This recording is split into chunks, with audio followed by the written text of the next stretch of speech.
The voice cut across the waiting room like a blade designed to draw blood in front of witnesses. "Mr. Cole, we're ready for you now. Though I'm not sure why you bothered coming." The woman standing in the doorway wore a tailor navy suit that probably cost more than Vincent had seen in 6 months. Her smile was the kind that didn't reach her eyes, the kind that said she had already made her decision before he ever walked through the door. Vincent rose slowly from the plastic chair that had left marks on the back of his thighs. "Yes, ma'am. Thank you for seeing me, ma'am." His voice came out quiet, hoarse from months of minimal use. The donated suit hung loose on his frame, 2 sizes too large, the shoulders sagging in a way that made him look smaller than he was. His shoes, dress shoes he had found at the shelter and spent an hour cleaning with a wet rag, were scuffed beyond saving. Superglue held the left sole in place. Around him, the other applicants stared. 3 younger men in crisp suits with leather portfolios. A woman in her 30s with a tablet and designer purse. All of them looking at him the way people look at something that doesn't belong. Something that lowers the value of everything around it just by existing in the same space. The HR director didn't move from the doorway. She stood there, making him walk the length of the waiting room while every eye followed. Making sure everyone saw. Making sure everyone understood that whatever was about to happen in that interview room, it wasn't going to end well for the homeless man in the donated suit. Vincent walked with his back straight. Not stiff, not military, just straight. The way a man walks when he's forgotten how to slouch. When decades of training have written themselves so deep in a muscle memory that even 8 years on the street couldn't erase them completely. His hands hung at his sides, not swinging, not fidgeting. Still, controlled. The kind of stillness that comes from standing watch in places where movement means death.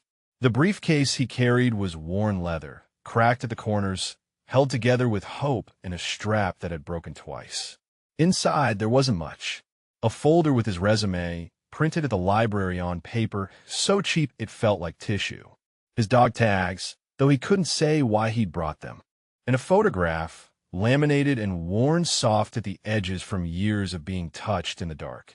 The HR director turned without waiting to see if he followed. Her heels clicked against tile in a rhythm that said she had places to be, and this was already a waste of her time. The hallway stretched long and bright, fluorescent lights humming overhead. Through glass walls, Vincent could see cubicles, people working, living normal lives. The kind of life he used to have before Elena died. Before everything fell apart. The interview room was small. A table, 4 chairs, windows that looked out over the city from 14 floors up. The HR director gestured to the chair furthest from the door. Seat, not an invitation, a command. She remained standing, arms crossed, looking down at him as he lowered himself into the seat. She let the silence stretch, let it grow uncomfortable. Then she sighed, loud enough to be heard through the glass walls, and finally sat down across from him. She didn't pull her chair in, didn't lean forward, just sat there, already leaning back, already checked out. So, her eyes moved over him like someone inspecting damaged goods. "Vincent Cole, that's the name you put on the application. Is that your real name, or should we be concerned about that too?" "It's my name, ma'am." He kept his hands folded on the table, kept his voice level, kept his eyes respectful but not submissive. "Yes, ma'am." She pulled out his resume, with 2 fingers like it might contaminate her. Scanned it without really reading. "Entry-level warehouse position. That's what you're applying for. A position that typically goes to people just out of high school. And you are, let's see, 58 years old." "Yes, ma'am. I understand I'm older than your typical applicant, but I'm able and willing to work." "Able." She repeated the word like it tasted bad. "Mr. Cole, this company does defense contracts. We have security clearances, background checks, standards. And what I'm looking at here is a resume with an 8-year gap in employment. 8 years. No job history. No differences. Nothing." Vincent felt the familiar tightness in his chest. The one that came every time someone asked. Every time he had to explain what couldn't be explained. "I had personal circumstances, ma'am. Family matters that required my full attention. Family matters." Her voice rose just enough. Just loud enough for anyone walking past the glass walls to hear. Is that what we're calling it now? Mr. Cole, I've been in human resources for 20 years. I've heard every excuse, every story. Family matters usually means prison time or rehab or running from debt collectors. Through the glass, Vincent saw people slowing down as they walked past, turning their heads just slightly, pretending not to look while they absolutely looked. This wasn't an interview anymore. This was a performance, a public demonstration of power, of who belonged in this building and who didn't. No, ma'am, nothing like that. I could provide documentation if needed. He reached slowly for his briefcase, and when he did, the sleeve of his donated suit rode up just slightly, just enough to expose the edge of his inner forearm, just enough to show the beginning of numbers.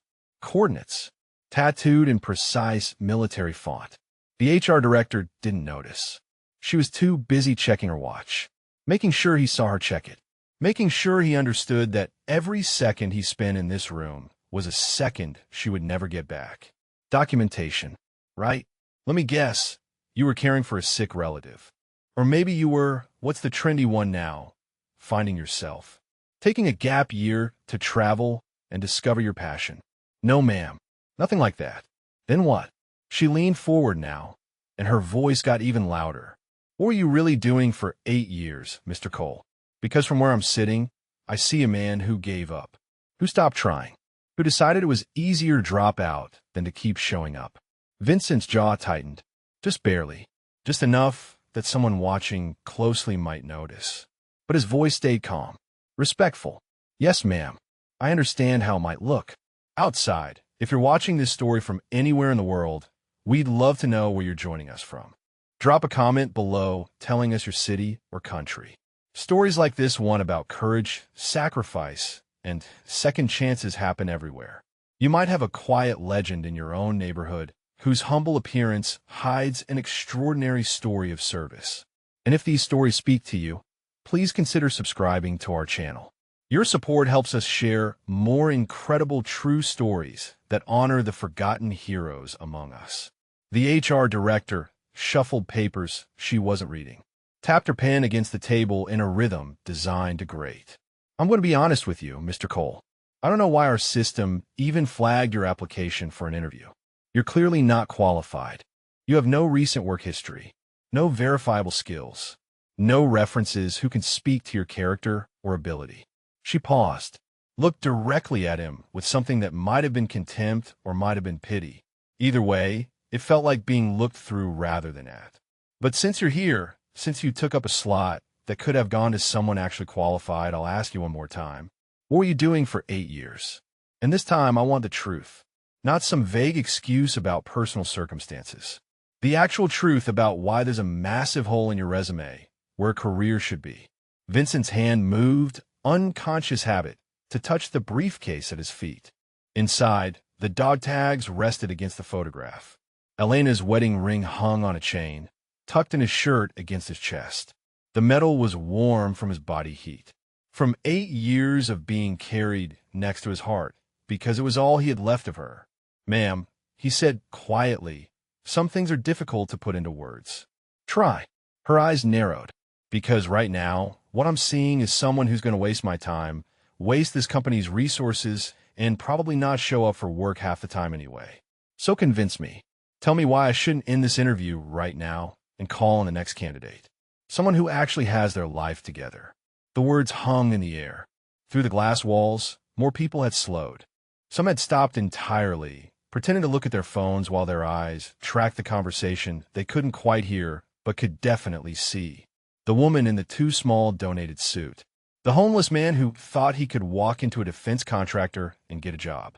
The spectacle of someone reaching for something they would never be allowed to touch. Vincent looked down at his hands. They were scarred, weathered. The hands of someone who had held things that couldn't be put down gently, who had made choices that couldn't be unmade, who had lost everything that mattered and kept walking anyway, because stopping meant dying, and he wasn't done trying yet.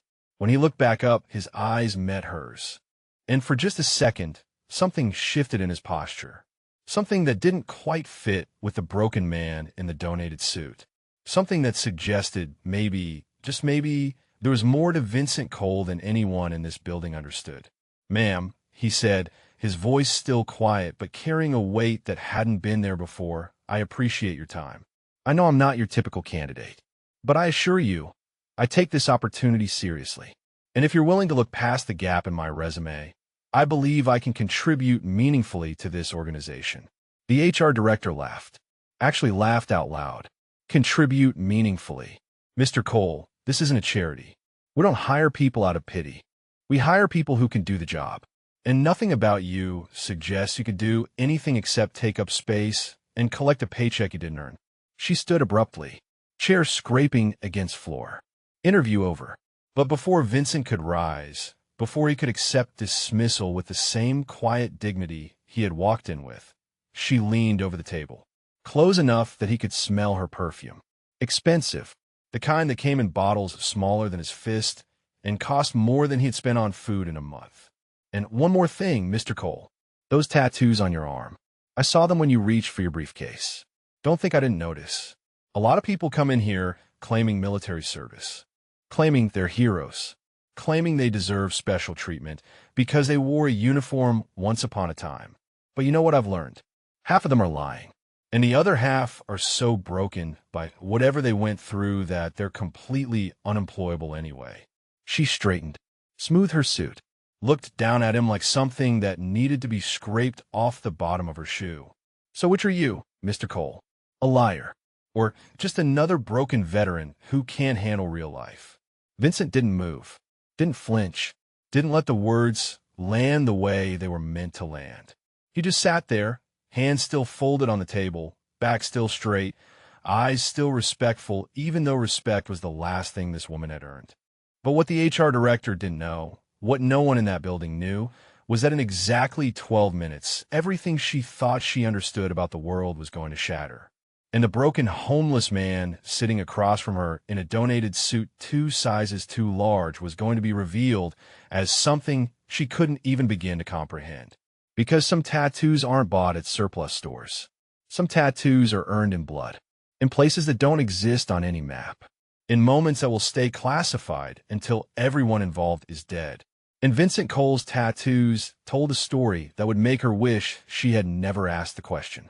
6 hours earlier, the shelter had been quiet in that way places are quiet when everyone inside is pretending to sleep, but nobody actually is. Vincent had lain on his assigned cot, number 47, third row from the back, listening to the sounds of men breathing, coughing, shifting, fighting dreams they couldn't escape even when their eyes were open. He had risen at 4:30, not because anyone told him to, not because there was an alarm, but because 32 years of military discipline had written a clock into his bones that didn't care if he lived under a bridge or in a shelter or in the finest hotel in the city. For 30 minutes time to move. The bathroom had been empty. Fluorescent lights flickering over cracked tile and sinks that dripped no matter how tight you turned the handles. Vincent had stood at the mirror and barely recognized the face looking back. 58 years old, weathered beyond his years. Stubble he had shaved with a disposable razor that pulled more than it cut. Eyes that had seen too much and now saw nothing but the inside of his own failure. He had pulled Elena's wedding ring from where it hung on a chain against his chest, held it up to the light. The gold was worn thin in places from years of being touched, of being turned between his fingers in the dark, of being pressed against his lips while he whispered apologies to a woman who couldn't hear them anymore. I'm trying, he had told the ring. Told her. Told the ghost that lived in his chest where his heart used to be. I know I don't deserve another chance. I know I threw everything away, but I'm still trying.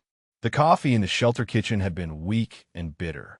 He had drunk it anyway, standing by the window while the city woke up outside, watching people walk past on their way to jobs, to lives, to the kind of normal he had abandoned 8 years ago when he left that note on the kitchen table and walked out of his daughter's lives forever. The suit had been waiting for him in the donation room.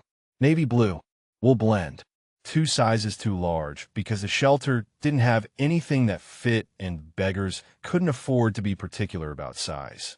He had put on carefully, buttoned the shirt all the way to the collar, tied the donated tie in a perfect Windsor knot because muscle memory didn't forget. because something stayed in your hands even when everything else fell apart. The briefcase had been his originally, one of the few things he had kept from before, carried through 8 years of homelessness because it held the only things that mattered anymore. He had opened it that morning, checking the contents one more time like a soldier checking his kit before mission. The resume, printed on cheap paper that felt like it might disintegrate if you looked at it wrong. The dog tags, his and Ricky's, tangled together the way they had been since October 3rd, 1993. The photograph, laminated but still showing wear at the edges.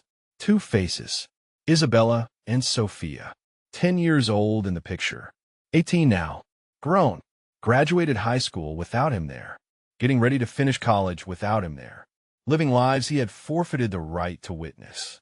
He had traced their faces with his thumb, the way he did every morning, every night, the ritual that kept him connected to them even though he had cut every other connection 8 years ago, even though he had run from them, because looking at them meant seeing Elena, seeing the way Isabella had her mother's eyes, the way Sophia had her mother's smile, the way both of them were constant reminders of what he had lost and could never get back. I just want to see them one more time, he had whispered to the photograph. Just once, just to know they're okay. But he wouldn't, because seeing them meant explaining where he had been, what he had become, why their father had abandoned them 3 months after their mother died, why he had chosen to live on the streets instead of being the parent they deserved. The walk to the corporate building had taken 40 minutes. He had left early, giving himself time because the bus route was unreliable and being late would waste the only chance he was likely to get. His dress shoes, held together with super glue and prayer, had rubbed blisters on his heels within the first 10 minutes. He had kept walking. The building had loomed above him when he arrived. Glass and steel. 40 stories of success and achievement and the kind of life that existed in a different universe from the one he inhabited. Security had eyed him when he walked through the doors, hand moving toward the radio on their belt, ready to call it in if the homeless man caused trouble. He had shown his appointment confirmation, printed at the library, wrinkled from being folded in his pocket. The guard had checked it twice before nodding him toward the elevators, watching him the whole way, making sure he knew he was being watched. The elevator had been empty except for Vincent and a woman in a designer suit who had pressed herself into the opposite corner, who had held her breath the whole ride up, who had practically run out when the doors opened on the 14th floor. The waiting room had been worse. Younger applicants with their leather portfolios and confident smiles and futures that stretched out before them like highways with no end in sight. All of them looking at him, all of them understanding immediately that he was not like them, that he did not belong. He had sat in the plastic chair and tried to make himself smaller. Try not to take up too much space. Tried not to contaminate their air with his presence. And then the HR director's voice had cut through the room. "Mr. Cole, we're ready for you now. Though I'm not sure why you bothered coming." Loud enough for everyone to hear, making sure everyone understood that this was already over before it began. Now, sitting across from her in the interview room with her contempt hanging in the air like smoke, Vincent felt the familiar weight settling on his chest. The weight of being judged, of being found wanting, of being exactly what people assumed he was when they looked at him and saw only the surface. "Ma'am," he said quietly, "I understand this is unconventional, but I'm asking for a chance. Just a chance to prove I can do the work. But all that." She repeated the word like it was a joke. "Mr. Cole, let me be very clear. This company has standards. We conduct thorough background checks. We verify employment history. We call references. And what I'm seeing here is a man with an 8-year hole in his life that he refuses to explain." She leaned forward, elbows on the table, voice getting louder, performing for the audience outside the glass walls. "So I'm going to ask you one more time, and I want a real answer. Not some vague nonsense about personal circumstances. What were you doing for 8 years? Were you in prison? Were you in rehab?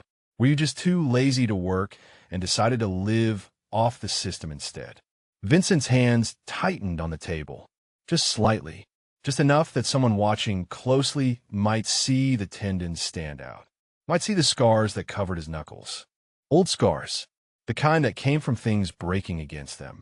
"No, ma'am, I was not in prison. I was not in rehab. I was dealing with the loss of my wife and the responsibilities that came with that loss. Responsibilities. Her eyebrow arched. What responsibilities keep a grown man from working for 8 years? He wanted to tell her, wanted to explain that the responsibility had been staying away, keeping his broken self far from his daughters so they could heal without having to watch him fall apart, so they could build lives without being dragged down by a father who woke up screaming, who couldn't look at them without seeing their dead mother, who was so shattered by grief that he couldn't function as anything resembling a parent. But he couldn't say any of that, couldn't explain what couldn't be understood by someone who had never lost everything in a single moment, who had never held their dying wife's hand in a hospital room, who had never looked into their children's eyes and seen nothing but pain and accusation and a question that had no good answer. Why didn't you save her?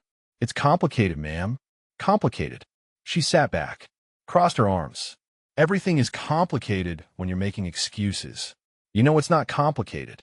Showing up, putting in the work, being a functioning member of society instead of a burden on it. When Vincent reached for the small bottle of water she had placed on the table, his sleeve rode up again. Further this time, enough to reveal more of the tattoo on his inner forearm. Numbers, coordinates, precise military font that couldn't be mistaken for anything except what it was. And beneath the coordinates, barely visible, the edge of another tattoo. Letters, initials. The HR director's eyes locked on it. Narrowed. Those tattoos. Where did you get those?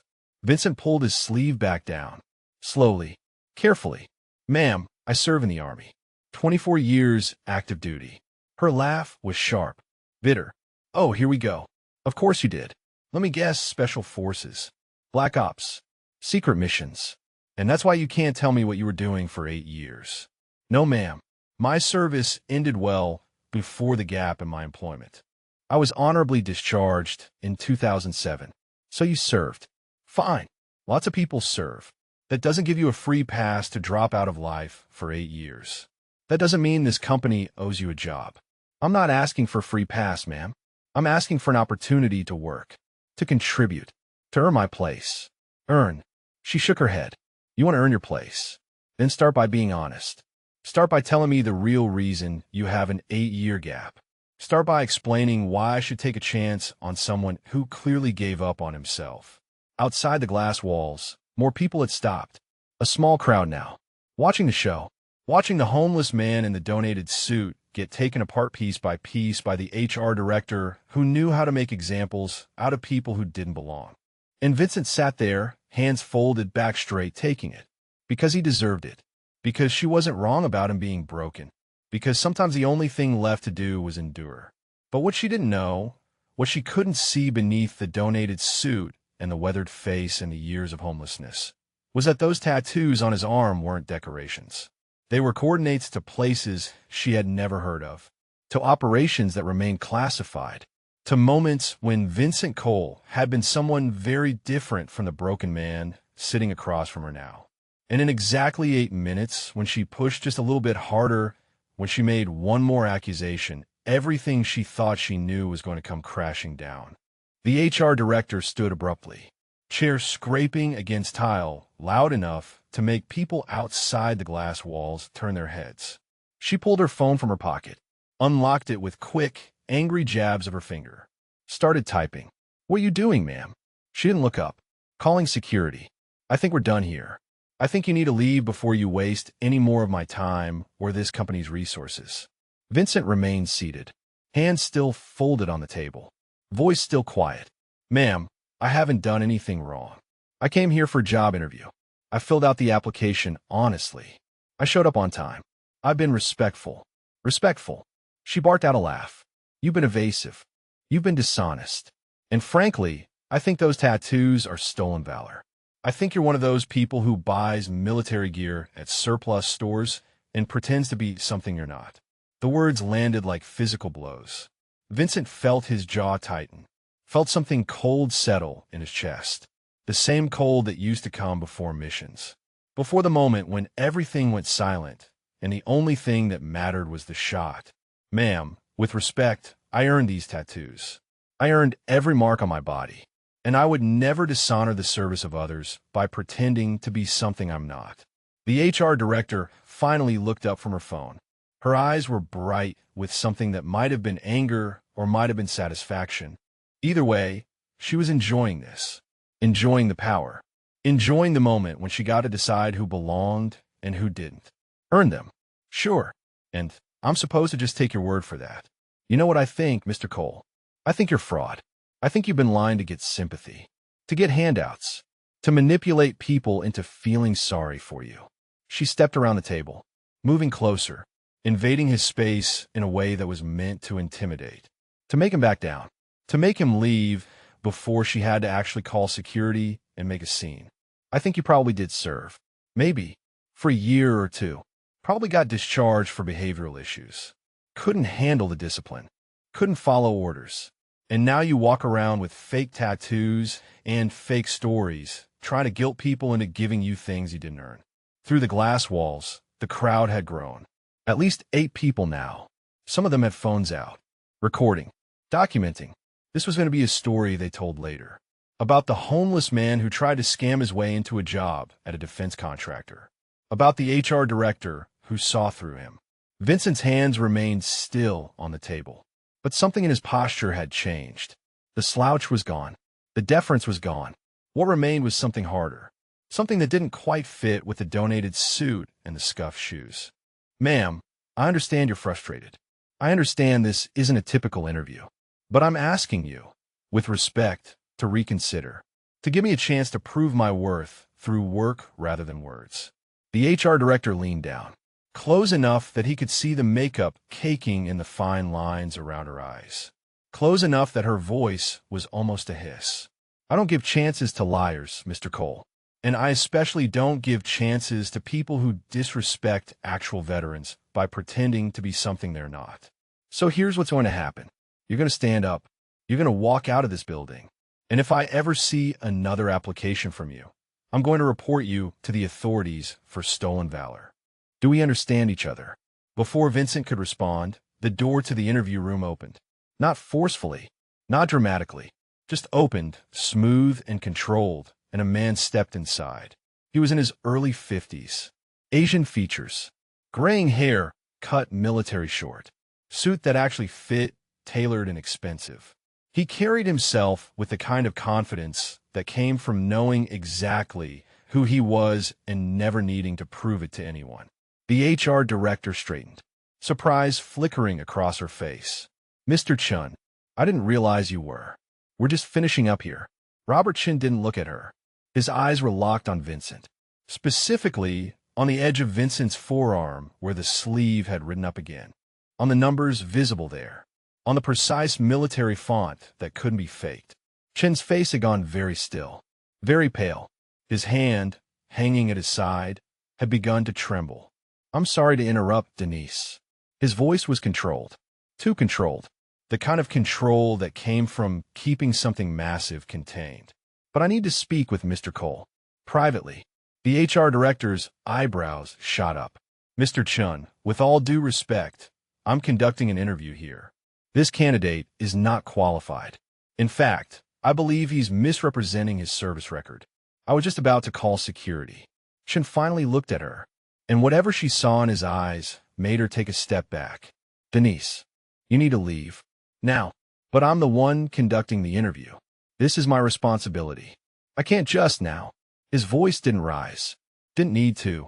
The single word carried enough weight to crush arguments before they could form. The HR director's mouth opened. Closed. Opened again. She looked between Chun and Vincent, confusion and anger warring on her face. Then she grabbed her phone and her folders and walked out. Heels clicking. Door closing behind her with a soft click that somehow felt louder than a slam. Through the glass walls, the crowd had grown larger. More phones out now. Everyone sensing that something significant was happening. That whatever this was, it was bigger than a routine interview. Chin stood very still, looking down at Vincent like a man who had just seen a ghost. Sir, Vincent's voice was quiet. I don't want to cause any trouble. If the position isn't available, I understand. I'll leave. Chin didn't move, didn't blink. just kept staring at the tattoo on Vincent's arm. Those coordinates. His voice came out rough. Where did you get them? Vincent pulled his sleeve down, covering the numbers. Sir, I serve in the army. These are personal markers. Reminders of where I've been. Where you've been. Chen's laugh was brittle. Broken. Do you know what those coordinates are? Vincent met his eyes. Didn't answer. 33.5989 degrees north. 36.3132 degrees east. Chen recited them from memory, like he had studied them, like he had written papers about them. Damascus, Syria, March 15th, 2003. The air in the room changed, grew heavy. Vincent's face remained neutral, but something flickered in his eyes, something that confirmed what Chen already suspected. You know what happened there? Chen's voice was barely above a whisper now. You know about Operation Silent Thunder. Sir, I can't discuss classified operations. Classified. Chen's hand went to his face, covered his mouth. His whole body was shaking now. I studied that operation at West Point. I wrote my thesis on it. 12 hostiles eliminated in 7 minutes. Ambassador's family extracted with 0 civilian casualties. Foreman team went in through hostile territory, against impossible odds. He dropped his hand, looked at Vincent with something that might have been awe or might have been terror. The team leader's call sign was Wraith.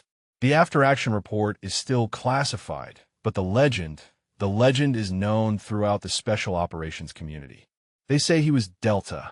They say he ran some of the most dangerous operations in modern military history. They say he saved more lives than anyone will ever know, because most of his missions will never be declassified. Chun took a step closer, voice dropping even lower. Sir, what was your call sign? Vincent's jaw tightened. He looked down at his hands, at the scars that covered them, at the evidence of things he had done that could never be undone. Sir, I'm just here for a job interview. I don't want to cause problems. If you want me to leave, I'll go. Your call sign. Chen's voice cracked. Please, I need to know if you're who I think you are. The silence stretched. Outside the glass walls, the crowd had grown to more than a dozen people. All of them watching. All of them sensing that something profound was happening even if they didn't understand what. Vincent looked up, met Chen's eyes, and when he spoke, his voice carried a weight that hadn't been there before. A certainty, an authority that couldn't be hidden anymore. Wraith. My call sign was Wraith. Chen staggered, actually staggered backward until he hit the wall. His hand pressed against the glass to steady himself. His face had gone completely white. Oh my God. The words came out broken. Oh my God. You're actually... This whole time, he looked through the glass at the crowd, at the HR director standing with her arms crossed, waiting for security, at the phones recording everything. She was going to throw you out. She was going to call you a fraud. She had no idea. None of them have any idea. Chun straightened, pulled himself together with visible effort, turned to the door and opened it, stood in the doorway looking out at the growing crowd. His voice, when he spoke, carried across the entire floor. Clear this hallway. Now, everyone back to their desks. And someone find me Denise Caldwell. Immediately, people scattered. Phones disappeared into pockets. The crowd dispersed like smoke. Shin closed the door, turned back to Vincent. His hand was still shaking when he extended it. Sir, Colonel Robert Chun, retired. Army Intelligence. And it is an honor, an absolute honor, to meet you. Vincent looked at the extended hand, at the man trembling in front of him, at the doorway where the HR director had stood minutes ago, so certain of her judgment, so confident in her contempt. And Vincent realized that everything was about to change, that the secret he had carried for 8 years, the identity he had buried under homelessness and grief, and the belief that he didn't deserve to be anyone important anymore, was about to come out, whether he wanted it to or not. Vincent didn't take the extended hand. Not at first. He sat there looking at it like it was something foreign, something that didn't belong in the same universe as the donated suit and the scuffed shoes and the 8 years of sleeping in shelters. Sir, I don't need special treatment. I just came for a job. Chen's hand remained extended, steady now despite the trembling that had gripped his whole body moments before. This isn't special treatment. This is respect. This is what you're owed. Slowly, Vincent stood, took the offer hand. The shake was firm, brief, the kind of handshake between men who understood things that didn't need to be spoken. Chun gestured to the chair. Please, seat. We need to talk. Vincent lowered himself back into the seat. Chun took the chair across from him. The same chair the HR director had occupied minutes ago. But everything about the way Chun sat was different. Leaning forward, engaged, looking at Vincent like he was someone worth listening to. I need to understand. Chun's voice was quiet now, controlled. The hallway's clear, but we don't have much time before people start asking questions. If you're who I think you are, if those coordinates mean what I think they mean, then you're Vincent Cole. Delta Force, Squadron Commander, retired as a lieutenant colonel in 2007. Vincent's face remained neutral. Sir, I can neither confirm nor deny details of classified operations. I'm not asking you to confirm classified operations. I'm asking you to confirm who you are. Because if you're Vincent Cole, if you're Wraith, then you're a legend. And legends don't end up homeless. Legends don't apply for entry-level warehouse positions. Something happened. Something went wrong. And I need to understand what. Vincent looked down at his hands, at the scars, at the evidence of a life most people couldn't imagine and wouldn't believe if they could. My wife died 8 years ago. Accident. Drunk driver ran a red light. She was dead before the ambulance arrived. The words came out flat, emotionless, like he was reading from a report, like if he let any feeling into them, they would break him all over again. I'm sorry. Chen's voice carried genuine sympathy. I can't imagine. I had 2 daughters. Twins. They were 10 years old when it happened. And I couldn't look at them without seeing her. They had her eyes, her smile. Everything about them was her. And I was so broken, so completely shattered that I couldn't function. Couldn't be what they needed. Couldn't be a father. Vincent's hands tightened on the edge of the table, knuckles going white. So I left. 3 months after the funeral. I wrote them a note. Told them I loved them. Told them I was sorry. Told them to live their lives and not look for me.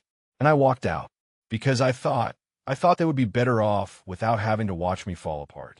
Chun sat very still, listening, not interrupting, not judging, just listening the way officers are trained to listen when soldiers are trying to explain things that don't have explanations.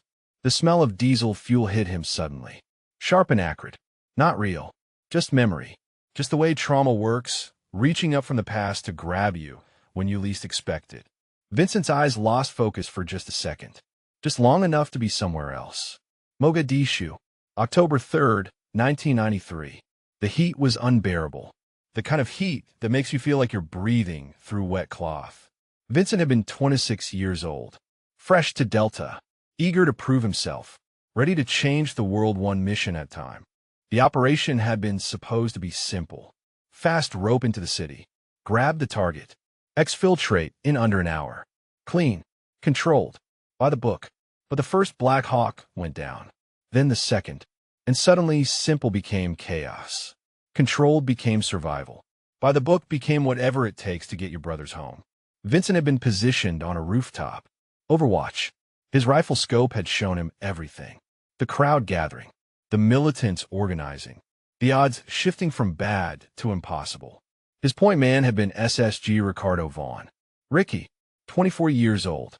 Kid from Phoenix with a wife and a baby girl he carried pictures of everywhere. Always smiling. Always optimistic. Always first through the door, because that's what point men do. The RPG had come from a window they had cleared twice. Vincent had seen it, had the shot lined up, had the militant in his crosshairs. But there had been a woman, a child, movement in his peripheral vision that made him hesitate for half a second. Half a second. The RPG hit Ricky's center mass. The explosion threw him backward. Shrapnel tore through his armor like it was paper, severed his femoral artery, turned a living, breathing, smiling man into someone bleeding out faster than physics should allow. Vincent had fast-stroked down, had run through hostile fire, had reached Ricky and dragged him to cover, had pressed his hands against the wound, knowing it wouldn't matter, knowing that half a second of hesitation had just killed his friend. Ricky's last words had been gasped out through blood and pain and the absolute certainty of someone who knows they're dying. Not your fault, Wraith. Never your fault. Promise me. Get them home. All of them. Vincent had held him until the light went out his eyes. Had stayed there even after. Had to be physically pulled away by other operators because he couldn't let go of the body. 19 Americans died that day. 73 wounded. And Vincent Cole had lived. Had gotten everyone else out. Had completed the mission. Had been awarded a Silver Star for actions that would remain classified for another 30 years. But Ricky Vaughn had died. And Vincent had carried that death for 32 years. Had carried the weight of half a second. Had carried the knowledge that his hesitation had created a widow and left a baby girl without a father. Sir, Chen's voice pulled him back. Gentle, understanding. You're not there anymore. Vincent blinked. Focused. Realized his hands were shaking. Realized sweat had beaded on his forehead despite the air conditioning. I'm sorry. I was somewhere else. Mogadishu. Chun said it softly. It's in your file. The parts that aren't redacted. You were there. You lost men there. I lost my point man. My friend. Vincent's voice cracked. Just slightly. Just enough. Ricky Vaughn. He died because I hesitated.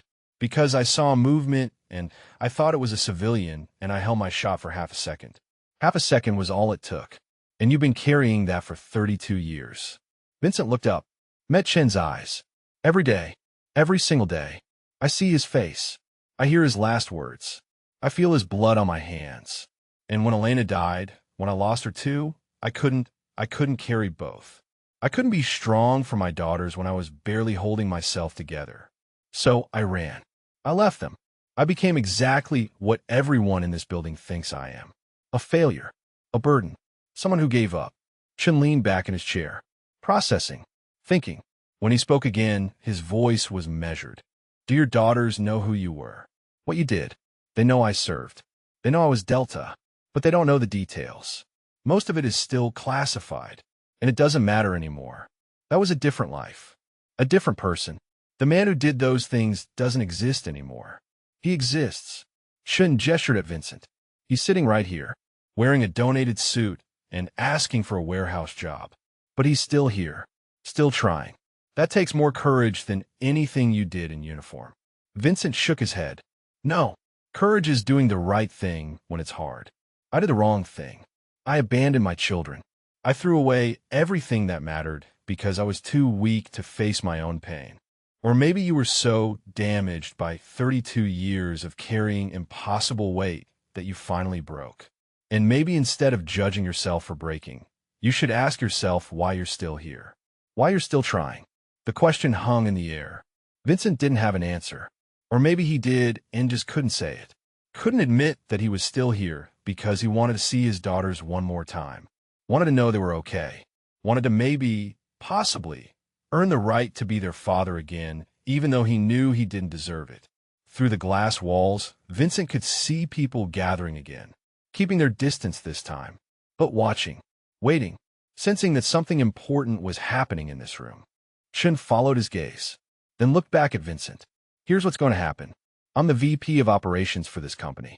I have authority to hire who I want, when I want for positions I create. And I'm creating a position for you. Senior Security Consultant. Salary commensurate with your experience and expertise. You start Monday. Vincent's eyes went wide. Sir, I don't deserve. You absolutely deserve it. You've earned it 10 times over. And more than that, we need you. This company does defense contracts. We need someone who understands operations, who understands security, who can look at our protocols and tell us where the weaknesses are. But I've been homeless for 8 years. I have nothing. No apartment. No car. No nothing. Then we'll help you get those things. Chen's voice was firm. There are programs, resources, people who specialize in helping veterans transition. And I know someone, Dr. Patricia Hayes. She runs a reintegration program. Nova Buria Ukragi. No red tape. Just help. Real help. Vincent felt something breaking in his chest. Something that had been frozen solid for 8 years starting to crack. Starting to thaw. And it hurt worse than staying frozen had ever hurt. Why? His voice came out hoarse. Why are you doing this? Chin smiled. Small, sad, understanding. Because 30 years ago, when I was a lieutenant fresh out of West Point, I studied your operations. I learned from your tactics. I modeled my career on the example you set. You saved lives, Vincent. More lives than you'll ever know. And just because you're not wearing uniform anymore doesn't mean you stop matching. Doesn't mean we stop owing you. He stood, extended his hand again. So let me help you. Let us help you. You've spent 8 years punishing yourself for being human, for breaking under weight that would have crushed anyone. Maybe it's time to stop punishing yourself and start healing. Vincent looked at the hand, at the opportunity, at the chance he didn't deserve but desperately needed. And slowly, carefully, like a man learning to trust again, he reached out and took it. The door to the interview room opened without warning. The HR director stood in the doorway, arms crossed, face flushed with barely contained fury. Security flanked her on both sides. 2 men in dark uniforms with radios clipped to their belts and expressions that said they were ready for trouble. Mr. Chun, I need to speak with you. Now. Her voice carried the sharp edge of someone who had been overruled and didn't like it. Didn't like it all. Chin stood slowly, positioned himself between the HR director and Vincent. His posture shifted, subtle but unmistakable. Protective. Denise, I told you to wait at your desk. And I told you that I'm conducting interviews today. This is my responsibility. My department. You can't just walk in and take over my interview without explanation. This isn't your interview anymore. Chin's voice remained calm, level, the kind of calm that comes from absolute certainty. Mr. Cole will be meeting with me directly. Your services are no longer required for this candidate. The HR director's face went red. Excuse me, are you seriously telling me that you're overriding my professional judgment? That you're hiring someone I explicitly rejected? I'm telling you that your judgment was flawed, severely flawed. And that Mr. Cole will be joining this company in a senior consulting role reporting directly to me. A senior. The HR director's voice rose. You can't be serious. This man is homeless. He has an 8-year gap in his employment. He has no recent references, no verifiable skills. And I have serious concerns about stolen valor. Chin's expression hardened. Those concerns are unfounded and frankly insulting. Mr. Cole's service record is impeccable. His credentials are beyond question. And if you had taken 5 minutes to actually verify anything instead of making assumptions based on his appearance, you would know that. I did verify. I ran a background check. And what I found was a man who dropped out of society for 8 years, who has been living in shelters, who applied for an entry-level position he's clearly overqualified for, which suggests deception. It suggests circumstances you didn't bother to ask about. Chun stepped forward, voice dropping lower. More dangerous. It suggests a veteran dealing with trauma and loss. It suggests someone who needed help and instead got judgment. And it suggests that maybe, just maybe, you're not as good at your job as you think you are. The security guards shifted uncomfortably, eyes moving between Chun and the HR director, clearly unsure whose authority they were supposed to follow. The HR director's hands clenched into fists at her sides. I want documentation. I want proof of service. I want verification of every claim this man has made. Because I'm not going to let this company hire someone based on your gut feeling and some tattoos that could have been bought on the internet. Vincent stood, quiet, controlled, but his voice carried weight now. Weight that hadn't been there when he first sat down in this room an hour ago. Ma'am, I have my DD-214. I have my discharge papers. I have documentation of my service. Much of it is redacted due to the classified nature of my work, but it exists. And I have never, not once, claimed anything I didn't earn. The HR director turned on him. Oh, now you speak up. Now you have documentation. Convenient. Why didn't you mention any of this when I asked about your service? Because you didn't ask about my service. You accuse me of lying. You call me a fraud. And I saw no reason to justify myself to someone who had already decided who I was without knowing anything about me. The words landed like punches. The HR director's mouth opened. Closed. Her face went from red to white. Chin pulled out his phone. Started typing. I'm calling Dr. Patricia Hayes. She runs a veterans reintegration program. She has connections with the VA. She can pull Mr. Cole's full service record, redactions and all, and provide verification. Will that satisfy your concerns, Denise? I want to see it myself. You don't have clearance. Chen didn't look up from his phone. Most of Mr. Cole's record is classified. You won't be able to access it. But Dr. Hayes can verify the basics. Dates of service, rank at discharge, honorable discharge status. That should be more than sufficient. The HR director looked between Chun and Vincent. Her confidence was cracking now, uncertainty creeping in. Because if Chun was this adamant, if he was willing to go this far, then maybe there was something she had missed. Through the glass walls, more people had gathered. The crowd had grown to nearly 20. Phones out. Recording. This was going to be all over the office by end of day. Probably all over social media by tonight. One of the security guards cleared his throat. Sir, do you need us to escort anyone out? Chun looked at the HR director, long and hard, then shook his head. No, Ms. Caldwell was just leaving, and she'll be meeting with me and HR leadership tomorrow morning to discuss appropriate conduct during interviews. The HR director's face went pale. You're writing me up for doing my job, for harassing a veteran, for making baseless accusations of stolen valor, for creating a hostile environment, and for demonstrating the kind of judgment that could expose this company to legal liability. Chen's voice was ice now. So yes, Denise, I'm writing you up, and depending on what Dr. Hayes finds when she pulls Mr. Cole's record, I may be recommending termination. The HR director opened her mouth, closed it, looked at Vincent with something that might have been fear or might have been hatred, then turned on her heel and walked away. Heels clicking, security guards following, leaving Chun and Vincent alone in the interview room with 20 people watching through glass walls. Chun sat back down, exhaled, ran a hand through his hair. I'm sorry about that. She's usually more professional, but she's been with the company for 10 years, and she's not used to being overruled. She's not wrong about everything. Vincent's voice was quiet. I do have an 8-year gap.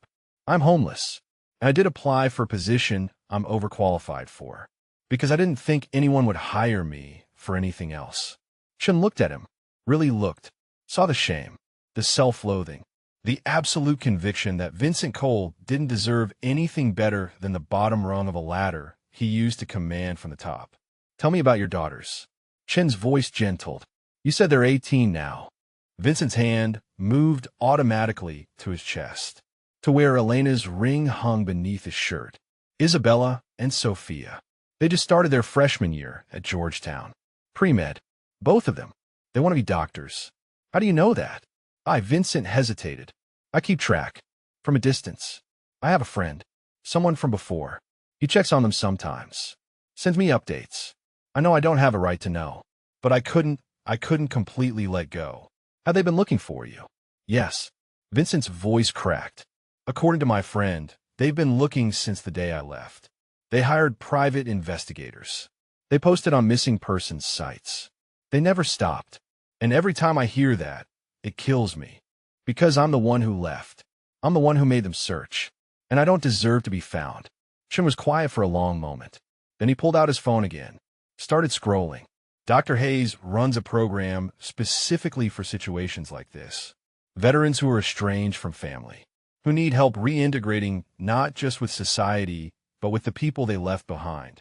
She's helped dozens of men and women rebuild those bridges. I don't know if those bridges can be rebuilt. Vincent looked down at his hands. They think I abandoned them. They're right. I did. How do you come back from that? You start by trying. You start by accepting help. You start by believing that maybe, just maybe, you're worth saving. Chun held up his phone. Dr. Hayes can be here in 30 minutes. She'll verify your service. She'll help you find housing. And if you want, if you're ready, she'll help you reach out to your daughters. Vincent's breath caught. I can't. They're better off without me. Are they? Chun leaned forward. Are they really better off spending years searching for a father who won't come home? Are they better off wondering if you're dead? If you're suffering? If they did something wrong that made you leave? I left them a note. I explained. You told them you loved them, and then you disappeared. That's not an explanation. That's abandonment wrapped in pretty words. And I say that with compassion, Vincent. Not judgment. Because I understand trauma. I understand breaking, but your daughters don't understand. They just know their mother died, and then their father left, and they've been alone ever since. The words hit like artillery. Precise. Devastating. True. Vincent felt tears burning behind his eyes. Fought them back. Failed. One escaped. Traced down his weathered cheek. Dropped onto the table between them. I don't know how to face them. I don't know what to say. Then we'll help you figure it out. Chen's voice was gentle now. Kind. You don't have to do this alone. You've been alone for 8 years. You've punished yourself for 8 years. Maybe it's time to let someone help carry the weight. Vincent looked up, met Chen's eyes, saw no judgment there, no contempt, just understanding from someone who knew what it meant to serve, to sacrifice, to carry scars that never healed right. Okay. The word came out barely above a whisper. Okay. I'll talk to Dr. Hayes. Good. Chun stood, extended his hand one more time. Welcome to the team, Vincent. We're going to help you find your way home. Vincent took the hand, held it, and for the first time in 8 years, felt something that might have been hope stirring in his chest where grief had lived alone for so long. Outside the glass walls, phones were still recording. People were still watching. By tomorrow, this would be a story, a viral moment. The homeless veteran who turned out to be a legend. The HR director who learned too late that you can't judge a book by its cover. But Vincent didn't care about any of that. Didn't care about the cameras or the crowd or the vindication he hadn't asked for. He only cared about one thing. The possibility that maybe, just maybe, he could see his daughters again. Could look them in the eyes and try to explain the unexplainable. Could ask for forgiveness he didn't deserve but desperately needed. And maybe, if he was very lucky, if grace existed in a universe that had taken so much from him, they might actually give it.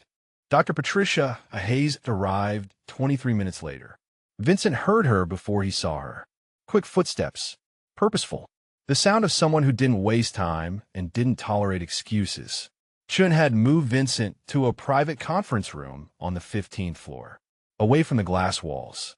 Away from the phones and the watching eyes. The door opened, and a woman in her mid-50s walked in. Gray hair cut short and practical. Jeans and a blazer. Comfortable shoes. She carried a leather bag over one shoulder and held a tablet in her hand. Her eyes went straight to Vincent and stayed there. Mr. Cole. Her voice was warm but direct. No nonsense. I am Dr. Patricia Hayes. Robert called me about 30 seconds after you agreed to talk. So here I am. Vincent stood automatically. Old habits. Yes, ma'am. Thank you for coming. She waved it back down. Seat, please. We have a lot to cover and not much time. She pulled out a chair across from him, set her tablet on the table, looked at him with the kind of assessment that came from years of seeing through the surfaces people presented. Robert tells me you've been homeless for 8 years. Lost your wife. Left your daughters. Served in Delta Force under the call sign Wraith. Is all of that accurate? Yes, ma'am. And you're ready to stop running? The question landed hard. Vincent's jaw tightened. He looked down at his hands, at the scars that told stories he couldn't voice. I don't know if I'm ready, but I'm tired. I'm so tired of carrying this alone. Hayes nodded, pulled up something on her tablet, started typing. Good. Tired is good. Tired means you're done pretending you can do this by yourself. Tired means you might actually accept help when it's offered. She looked up, met his eyes with a directness that didn't allow for evasion. Here's what's going to happen. I'm going to verify your service record through channels that actually have clearance. I'm going to pull your DD-214 and your full file. Not because I doubt you, but because that HR director is going to push back and we need documentation that shuts her down permanently. How long will that take? With the right calls, maybe 2 hours. I still have connections at the Pentagon. People who owe me favors. Good. While that's processing, we're going to talk about immediate needs. Housing, clothing, basic necessities. When was the last time you had a real meal? This morning. The shelter serves breakfast. Hayes made a note. We'll fix that today. After we're done here, Robert's taking you to lunch. Actual lunch. At an actual restaurant. And then we're going to get you set up in temporary housing. I have a network of apartments that partner with my program. Clean, safe, furnished, available immediately. Vincent shook his head. Ma'am, I can't afford rent. I don't have any money. The company's covering it. Chin spoke from his position by the window. Consider it a signing bonus, or relocation assistance, or whatever accounting label makes you comfortable accepting it. Point is, you're not sleeping in a shelter tonight. I don't deserve this. Vincent's voice was rough. Raw. You're giving me too much. Hayes leaned forward. Let me tell you what you deserve, Mr. Cole. You deserve to sleep in a bed that doesn't have bed bugs. You deserve to eat food that isn't served on a plastic tray. You deserve to wake up without wondering if someone's going to steal your shoes while you sleep. You deserve basic human dignity. And if you can't accept that for yourself, accept it for your daughters. The mention of Isabella and Sophia hit like a physical blow. Vincent's hand moved to his chest again, to the ring he carried. Have they really been looking for me? Hayes pulled up something else on her tablet. Turned it so he could see. It was a website, a missing persons page. And there, filling the screen, was his own face. Younger, from before. Next to it, a plea written in careful, desperate words. Our father, Vincent Cole, disappeared in 2017. Last seen in Arlington, Virginia. If you have any information, please contact us.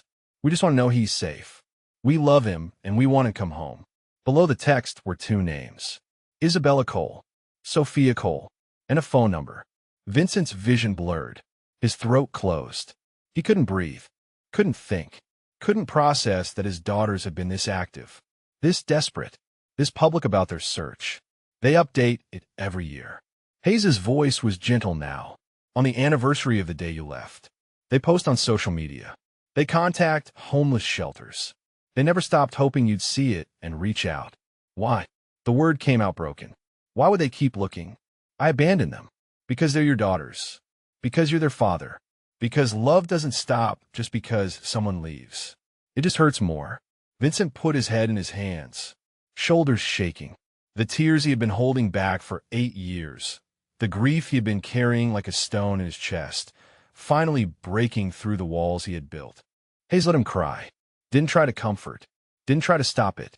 Just sat there, present and patient, while Vincent fell apart. Chin moved quietly to the door, stepped outside, giving Vincent privacy for something that needed to happen without witnesses. When Vincent finally looked up, his face was wet. His eyes were red, but something in his expression had changed. Something had shifted. I need to see them. His voice was hoarse but certain. I can't keep hiding. Even if they hate me. Even if they tell me to leave and never come back. I need to try. Hayes nodded. Good, but we're going to do this right. We're not going to show up unannounced and traumatize them. We're going to reach out carefully, through the right channels. Give them time to process. Let them decide if and when they're ready. How long will that take? Depends on them. Could be days. Could be weeks. Hayes's expression softened. But Vincent, you need to prepare yourself for the possibility that they're angry. That they have things they need to say. Things you're going to need to hear. Can you handle that? Yes. I can handle anything if it means I get to see them again. Hayes made another note. Okay. I'll reach out to them today. Through the contact information on their website. I'll explain who I am. What I do. And I'll tell them I found you. That you're safe. That you want to talk if they're willing. She looked up. Fixed him with a stare that demanded honesty. But before I do that, I need to know you're committed. I need to know you're not going to run again. Because if I tell them you're alive and you disappear, that will destroy them worse than you leaving the first time ever did. I won't run. Vincent's voice was steady now. Certain. I'm done running. Whatever happens, I'm here. I'm trying. Good. Hayes closed her tablet.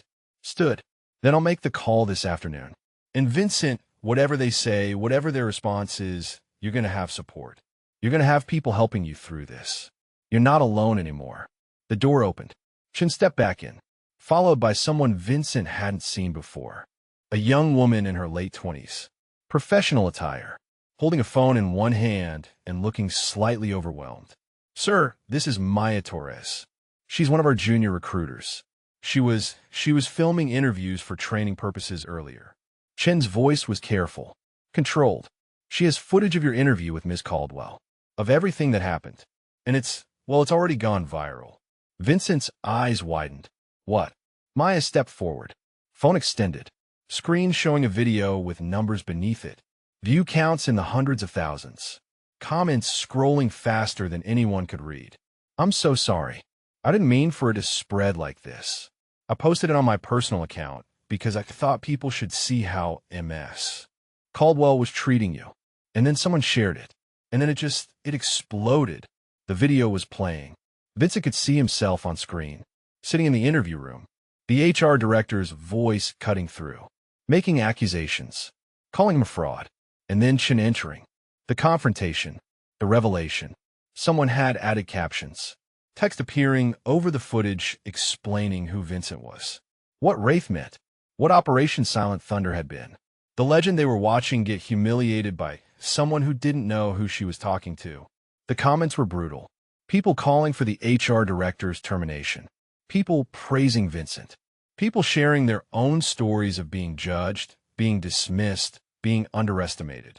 Vincent watched his own face on the screen, saw the quiet dignity, the patience under attack, and he barely recognized himself. This has been viewed 3 million times. Maya's voice was shaking. It's on every platform. News outlets are picking it up. People want interviews. They want to hear your story. Vincent looked at Chun, at Hayes, at the phone screen showing his private pain becoming public spectacle. I didn't want this. I just wanted a job. I know. Chen's voice was sympathetic. And I'm sorry, but this is the reality now. People know who you are, what you did, and they want to help. We've had calls from veterans organizations, from news programs, from people offering housing, employment, support. Hey, spoke up. This could be good, Vincent. This could give you a platform to help other veterans, to share what you've learned, to turn your pain into something that serves others. Or it could be another thing I fail at. Vincent's voice was tired. Another way I let people down. You won't fail. Chen was firm. Because you're not doing this alone. We're with you. Every step. Whatever comes next, we face it together. Vincent looked at the phone screen again, at the numbers still climbing, at the comments from strangers who somehow cared about a broken homeless veteran they would never meet. And he made a decision. Okay, if people want to hear the story, I'll tell it. But only if it helps. Only if it means other veterans won't end up where I ended up. Only if it means something. Hay smiled.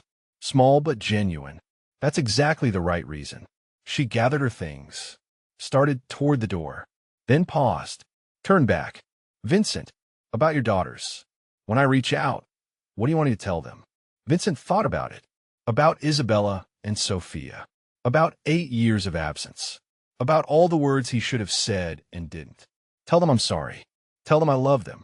Tell them I never stopped thinking about them. Not for one single day. And tell them their father wants to come home. If they'll have him. Hayes nodded. I'll tell them. She left. Maya followed. Chun stayed, standing by the window, giving Vincent space to process everything that had just happened in the span of an hour. Outside, the city stretched out below them. 14 floors up, people living lives, going about their days, having no idea that in this room, something fundamental had shifted. Vincent Cole had walked into this building expecting rejection, expected to be turned away, expected nothing. Instead, he had been recognized, validated, offered help, given hope. And somewhere in the city below, his daughters were about to get a phone call that would change everything. The apartment was on the 3rd floor of a building in Arlington. Small, clean, furnished with basics that felt like luxury after 8 years of shelter cots and concrete. Chen had driven Vincent there himself, helped carry up the bags of clothing they had bought on the way. New shirts still creased from packaging, jeans that actually fit, shoes that didn't need superglue. Vincent stood in the middle of the living room and couldn't process that this was his. Couldn't accept that he was allowed to have walls and a door that locked and a bed that belonged to him alone. The couch is a pull-out if you have visitors. Chen pointed to it. Kitchen stocked with basics. Coffee, bread, eggs. Enough to get you through the first few days. And here, he handed Vincent a phone. New smartphone. Still in the box. My number's programmed in. Dr. Hayes' number. The office. You need anything, you call. Vincent took the phone like it was made of glass. This is too much. It's the bare minimum. Chen's voice was firm but kind. You're starting Monday. You'll need a way to communicate. And when your daughters call, you'll need a way to answer. The words hit hard. When? Not if. When? What if they don't call? Vincent's voice came out small. What if Dr. Hayes reaches out and they say no? They don't want to see me. Then we respect that. And we give them time. And we try again when they're ready.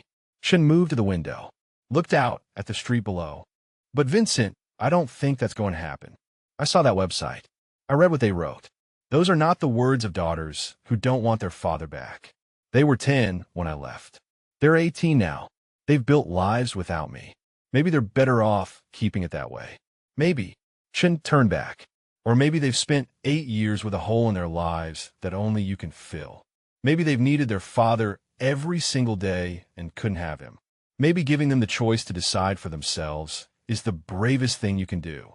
Vincent set the phone down on the counter, looked around the apartment again, at the evidence of people caring, people helping, people believing he was worth saving even when he didn't believe it himself. I don't know how to be a father anymore. I don't know how to be anything except broken. Then you learn. You take it one day at a time. You show up. You try. Chen's expression softened. My father was Army. 2 tours in Vietnam. He came back different. Angry. Drinking. Couldn't hold a job. My mother left when I was 12. Took me with her. And I didn't see him again for 15 years. Vincent looked up. I didn't know. Not many people do. Chun leaned against the counter. When I finally tracked him down, he was living in a VA facility. Sober. Working as a counselor helping other veterans. And you know what he told me? He said the worst thing he ever did wasn't the drinking or the anger or losing his family. It was believing he didn't deserve to fix it. Believing that because he broke, he had to stay broken. Did you forgive him? Eventually. It took time. It took him showing up, doing the work, proving that he meant it. But yes, I forgave him. Chen's eyes were distant, lost in memory, and I got to know him before he died. Got to understand him. Got to say goodbye. And I'm grateful for that. Grateful I didn't let pride or hurt keep me from having those last 5 years. He focused back on Vincent. Don't rob your daughters of the same chance. Don't rob yourself. You made a mistake. A huge one. But mistakes don't have to be permanent. Not if you're willing to face them. The phone on the counter buzzed. Both men froze. Vincent stared at it like it might explode. Chen picked it up, looked at the screen. It's Dr. Hayes. Vincent's heart hammered against his ribs. His hands started shaking. He couldn't breathe. Couldn't think. 8 years of running. 8 years of hiding. 8 years of believing he would never have to face this moment. And now it was here. Answer it. Chen held out the phone. Vincent took it, hands trembling so hard he nearly dropped it. Pressed the answer button. Brought it to his ear. Hello. Vincent. Dr. Hayes' voice was calm. Professional. But underneath, there's something else. Emotion she was trying to contain. I spoke with your daughters. The world stopped. Time stopped. Everything stopped except the sound of blood rushing in Vincent's ears. And they want to see you. Both of them. As soon as possible. I gave them my number, and they called me back within 5 minutes. They've been waiting for this call for 8 years, Vincent. They never gave up hope. Vincent's knees buckled. He sat down hard on the couch, pressed his free hand over his mouth to keep the sound in. The sob that wanted to break free and shatter him completely. When? The word came out strangled. They're in class right now. Finals week. But they want to meet tomorrow evening. 6 o'clock. There's a coffee shop near Georgetown campus. Quiet. Private. I can be there if you want support. Or you can go alone. Your choice. Tomorrow. Vincent's mind spun. Tomorrow was too soon. Tomorrow was not enough time to prepare. Tomorrow was impossible. Tomorrow was everything. I'll be there. His voice was barely audible. I'll be there. Good. Hayes paused. Vincent, they have questions. They're going to want answers. Real answers. About why you left. Where you've been. Why you didn't come back sooner. Can you handle that? Yes. I owe them answers. I owe them everything. Okay. The address is in the text I just sent you. 6 o'clock. Don't be late. Hayes' voice softened. And Vincent. They're nervous too. They're scared. This is just as hard for them as it is for you. Remember that. I will. Thank you. Thank you for doing this. You did this. You showed up. You asked for help. You chose to stop running. I just made a phone call. Hayes hung up. Vincent lowered the phone. Stared at it. At the text message with an address. With a time.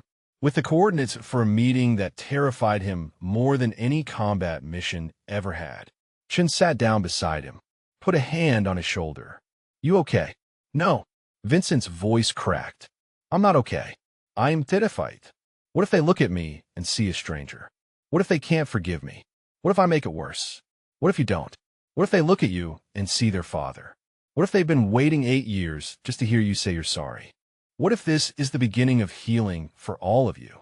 Vincent looked at the phone again, at tomorrow's date on the calendar, at the 24 hours standing between him and a moment that would determine the rest of his life. I need to prepare. I need to figure out what to say. You need to be honest. That's all. Chun stood, headed for the door. I'll pick you up at 5 tomorrow. Give you time to get there. Time to settle your nerves. And Vincent, he paused, hand on the doorknob. They're going to see you, really see you. The father who left, but also the father who came back, who got help, who chose them over the fear. That matters more than you know. Chun left. The door closed with a soft click. And Vincent was alone in the apartment with new walls and new furniture and a phone containing an address that would take him back to his daughters. He pulled out his briefcase, the worn leather one he had carried through 8 years of homelessness, opened it, removed the photograph he had carried every day, Isabella and Sophia at 10 years old, smiling, innocent, still believing their father would never leave them. He sat on a coffee table, stared at it, tried to imagine what they looked like now, how they had changed, how they had grown without him there to witness it. And then he did something he hadn't done in 8 years. He pulled out a pen, found paper in the kitchen drawer, and he started writing. Not a note to leave behind this time, but words to say to their faces. An apology he had been composing in his head for 8 years. An explanation that would never be good enough but had to be offered anyway. He wrote until his hand cramped, until the words ran out, until everything he needed to say was on paper in front of him. Then he folded it carefully, put it in his pocket, and sat on the couch, staring at the photograph of his daughters until exhaustion finally dragged him into sleep. In his dreams, he was back in Mogadishu, back on the rooftop, back in the moment before the shot. But this time, when the RPG fired, it wasn't Ricky who fell. It was him. And Ricky was the one left behind, the one carrying the guilt, the one who couldn't forgive himself. And Ricky's voice, clear as it had been that day in 1993, spoke through the dream. Not your fault, Wraith. Never your fault. Go home. It's time to go home. Vincent woke at 4 in the morning, sat up, looked around the unfamiliar apartment, at the life he was being given a chance to rebuild. And he made a decision. Whatever happened tomorrow, whatever his daughters said, whatever pain he had to face, he would face it. He would show up. He would try. Because Ricky was right. It was time to go home. And tomorrow, for the first time in 8 years, Vincent Cole was going to try to find his way there, even if the journey terrified him more than any battlefield ever had. Vincent spent the day trying not to think about 6 o'clock. He showered 3 times, tried on every combination of a new clothes, settled on jeans and a button-down shirt. Simple, clean, the kind of outfit a father might wear to meet his daughters for coffee. Except he wasn't just a father. He was a father who had abandoned his children and disappeared for 8 years. Chun arrived at 5 as promised, took one look at Vincent's face and didn't ask if he was okay. Just nodded toward the door. Ready? No, but I'm going anyway. The drive to Georgetown took 30 minutes. 30 minutes of silence, broken only by the sound of traffic and Vincent's heart hammering against his ribs. Chun parked 2 blocks from the coffee shop, left the engine running. You wanted to come in. Wait outside. I can be there if you need backup. Vincent shook his head. This is something I have to do alone. But thank you. For everything. Text me when you're done. I'll come get you. Chun's voice was steady, supportive. And Vincent, whatever happens in there, you showed up. That counts for something. Vincent got out of the car, walked the 2 blocks on legs that felt like they might give out. The coffee shop was small. Local place with mismatched furniture and students bent over laptops. He could see through the window, could see 2 young women sitting at a corner table, away from the crowd, facing the door. His daughters. 8 years. 8 years since he had seen them, since he had heard their voices, since he had been close enough to touch them.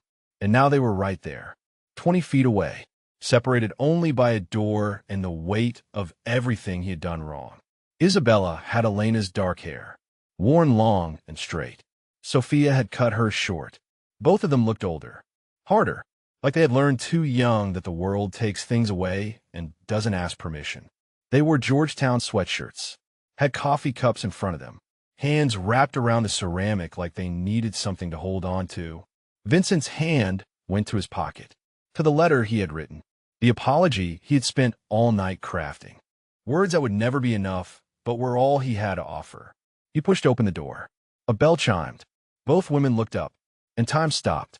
Isabella's hands tightened on her coffee cup. Sophia's face went pale. They stared at him like he was a ghost, like he was something impossible that had just walked through the door and shattered their reality. Vincent walked toward them, each step feeling like miles, each second stretching into eternity. When he reached the table, he stopped, stood there, looked at his daughter for the first time in 8 years, and couldn't find words big enough to cross the distance. Hi. The word came out hoarse, broken, completely inadequate. Isabella spoke first. Her voice was controlled, tight, the kind of control that comes from years of practice holding emotions in check. Dad, you look different. I know. I'm sorry. I'm so sorry. Sophia's chair scraped against the floor as she stood abruptly. Sudden, violent. Her eyes were wet, but her face was hard. You're sorry. That's what you're starting with. You're sorry. Vincent flinched but held his ground. Yes, I know it's not enough. I know nothing I say will be enough. But I need you to know that I am sorry, more than you can imagine. Where have you been? Isabella's voice cracked. 8 years, Dad. 8 years. We looked everywhere. We hired investigators. We called hospitals, morgues. We thought you were dead. And the whole time you're just what? Hiding. Choosing not to come home. I was on the streets. Homeless. Living in shelters. Vincent's voice was quiet but steady.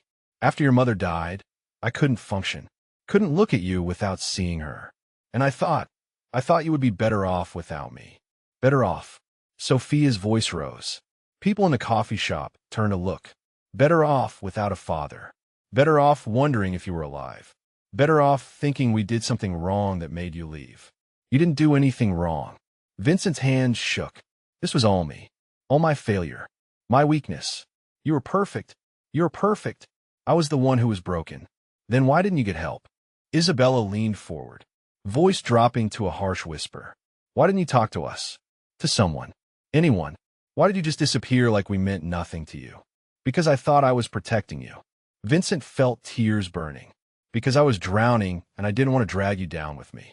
Because I thought you deserved better than a father who woke up screaming. Who couldn't get through a day without falling apart. Who saw your mother's face every time he looked at you and couldn't bear it. So you left us alone. Sophia's voice broke completely. 3 months after Mom died. 3 months. We needed you and you left us alone. I know. Vincent's voice cracked. I know and I'm sorry. I made the wrong choice. The worst choice. And I've regretted it every single day for 8 years. Isabella's hand was shaking now. Coffee sloshing in the cup. Where were you living? Specifically. What shelters? What streets? Because we checked shelters. We walked the streets. We showed your picture to hundreds of people. I moved around. Different cities. Different states. I didn't want to be found. Vincent's shame was a physical weight. I knew if you found me, I would have to face what I'd done. And I was a coward. I couldn't face it. Couldn't or wouldn't. Sophia's eyes were hard. Because there's a difference, Dad. Couldn't means you were incapable. Wouldn't means you chose not to. Both. Vincent met her eyes. I couldn't handle the grief, and I wouldn't accept help. I chose to run instead of choosing you. And that is on me. That is my fault. Not yours. Never yours. The coffee shop had gone quiet. Everyone watching. Everyone sensing the raw emotion pouring out of the corner table. A barista approached, asked if everything was okay. Isabella waved her off. We have pictures. Sophia pulled out her phone, started scrolling. 8 years of pictures you're not in. Birthdays, graduations, awards, achievements. Mom wasn't there because she's dead. You weren't there because you chose not to be. Do you understand the difference? Vincent looked at the phone, at his daughter's lives displayed in digital frames. Moments he should have witnessed, should have celebrated, should have been present for. and he felt something inside him break all over again. I understand, and I can never get those moments back. Can never undo the damage I've caused. All I can do is try to be here now. If you let me. Isabella laughed. Bitter. Sharp. Let you. Like it's that simple. Like you can just show up after 8 years, and we're supposed to what? Forgive you. Welcome you back. Pretend none of this happened. No. Vincent's voice was firm now. Steady. I don't expect forgiveness. I don't expect you to pretend. I expect you to be angry. To hurt. To make me answer for every choice I made. And I will. I will answer every question. Face every consequence. Because I owe you that. I owe you everything. Sophia sat back down. Wiped her eyes with the back of her hand. Why now? Why after 8 years? What changed? I applied for a job. Vincent almost laughed at the absurdity. A warehouse job. Entry level. And someone recognized me. Someone knew what I used to be. And suddenly I had help. People offering support. Housing. A chance to rebuild. And the first thing I thought was that I needed to find you. Needed to try to fix what I broke. So you needed help before you came back to us. Isabella's voice was cold. You needed strangers to force you into doing what you should have done on your own. Yes. Vincent didn't defend himself. Didn't make excuses.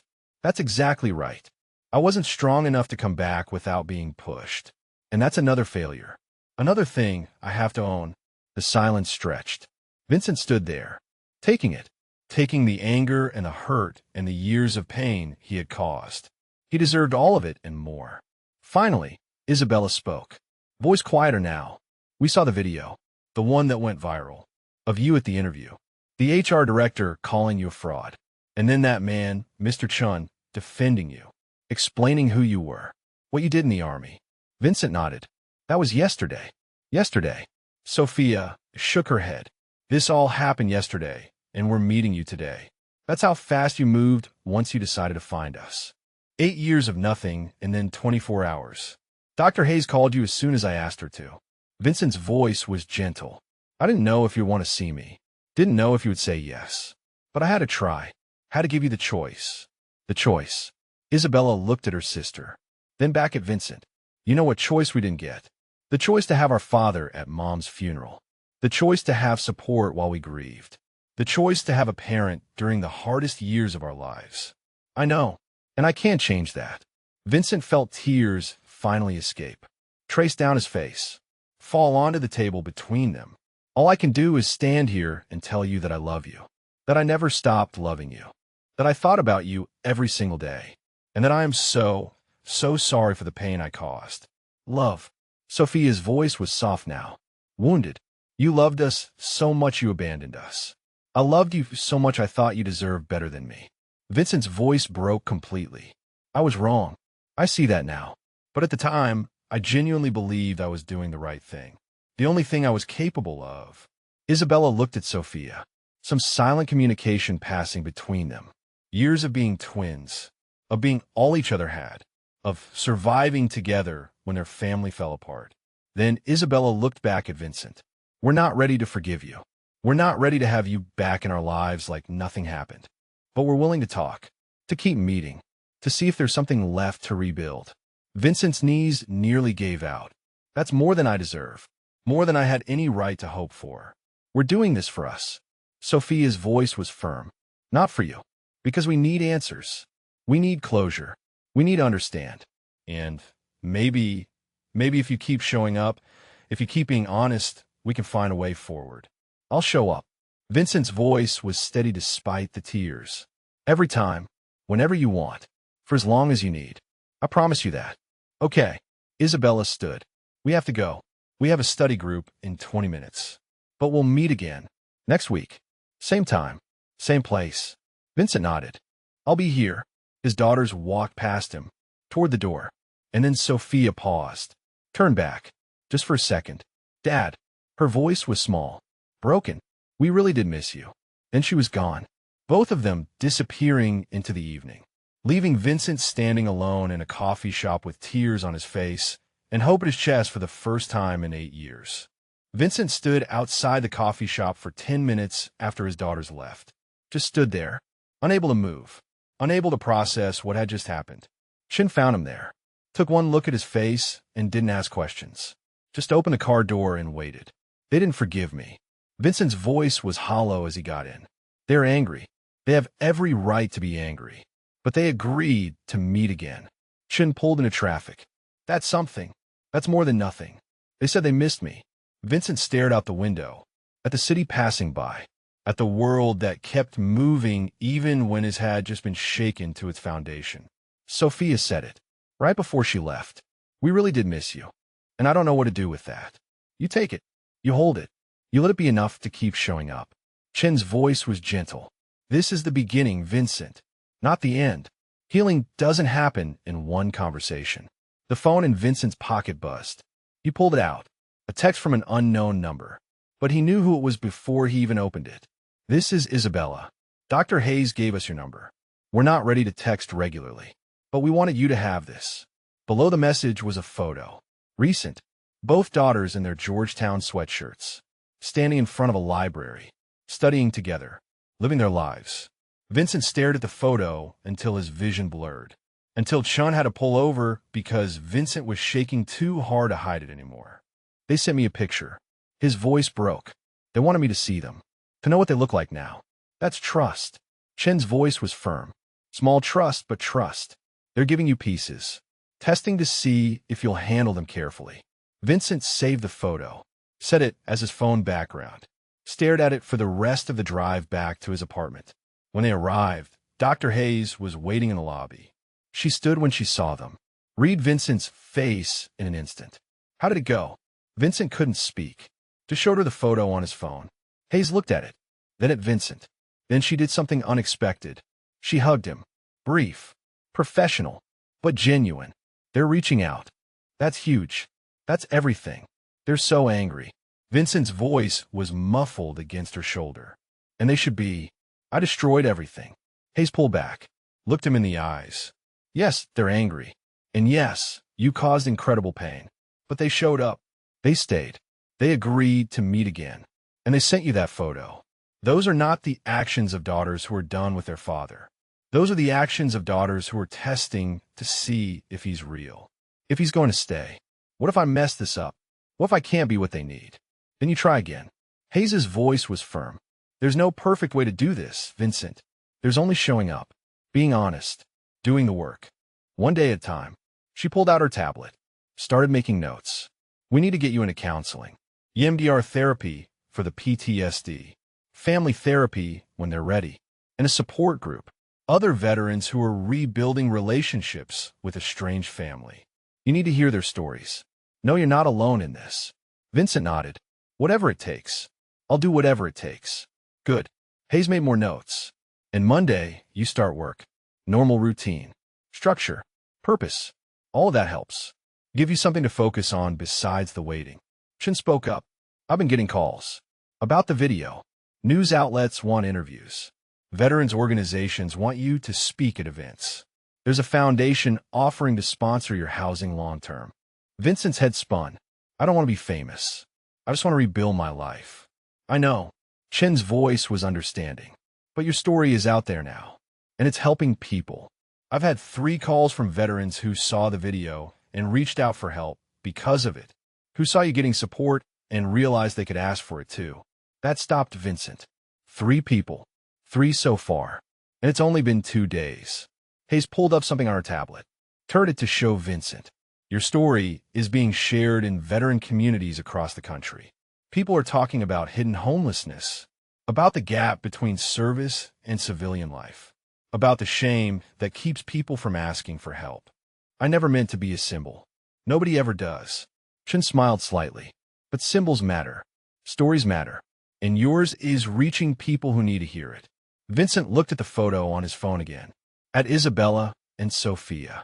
At the life they had built without him. At the courage it must have taken to agree to see him.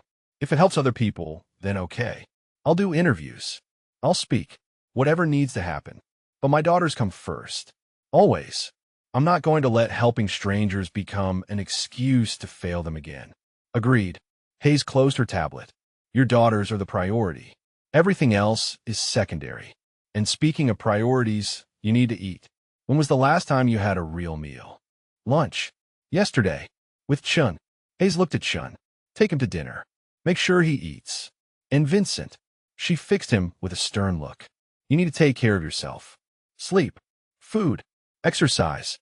You can't rebuild your life if you're running on empty. They went to a small restaurant 3 blocks from Vincent's apartment. Quiet place with good food and no crowds. Chun ordered for both of them.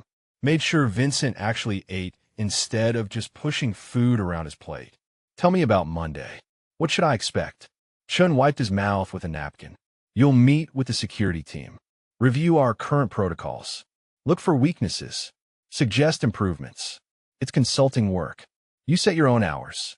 Work at your own pace. No pressure. What about the HR director? Vincent's voice was careful. Denise Caldwell. Terminated. Chen's voice was flat. As of this morning, the video made it impossible to keep her. The board saw it. The CEO saw it. She's out. Vincent felt a complicated mix of emotions. Relief. Guilt. Satisfaction he didn't want to admit to. I didn't want her to lose her job. She lost her job because of her own actions. Not yours.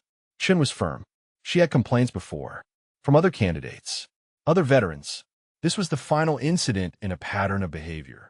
You just happened to be the one where everything was documented. They ate in silence for a while. Vincent trying to process everything. The reunion. The photo. The future that suddenly seemed possible instead of impossible. Chen's phone buzzed. He looked at it. Frowned. Showed Vincent the screen. It was a news alert. Local news station. The headline read, Homeless veteran revealed as decorated Delta Force commander. Interview with HR director, who fired him. Vincent's stomach dropped. She's talking to the press.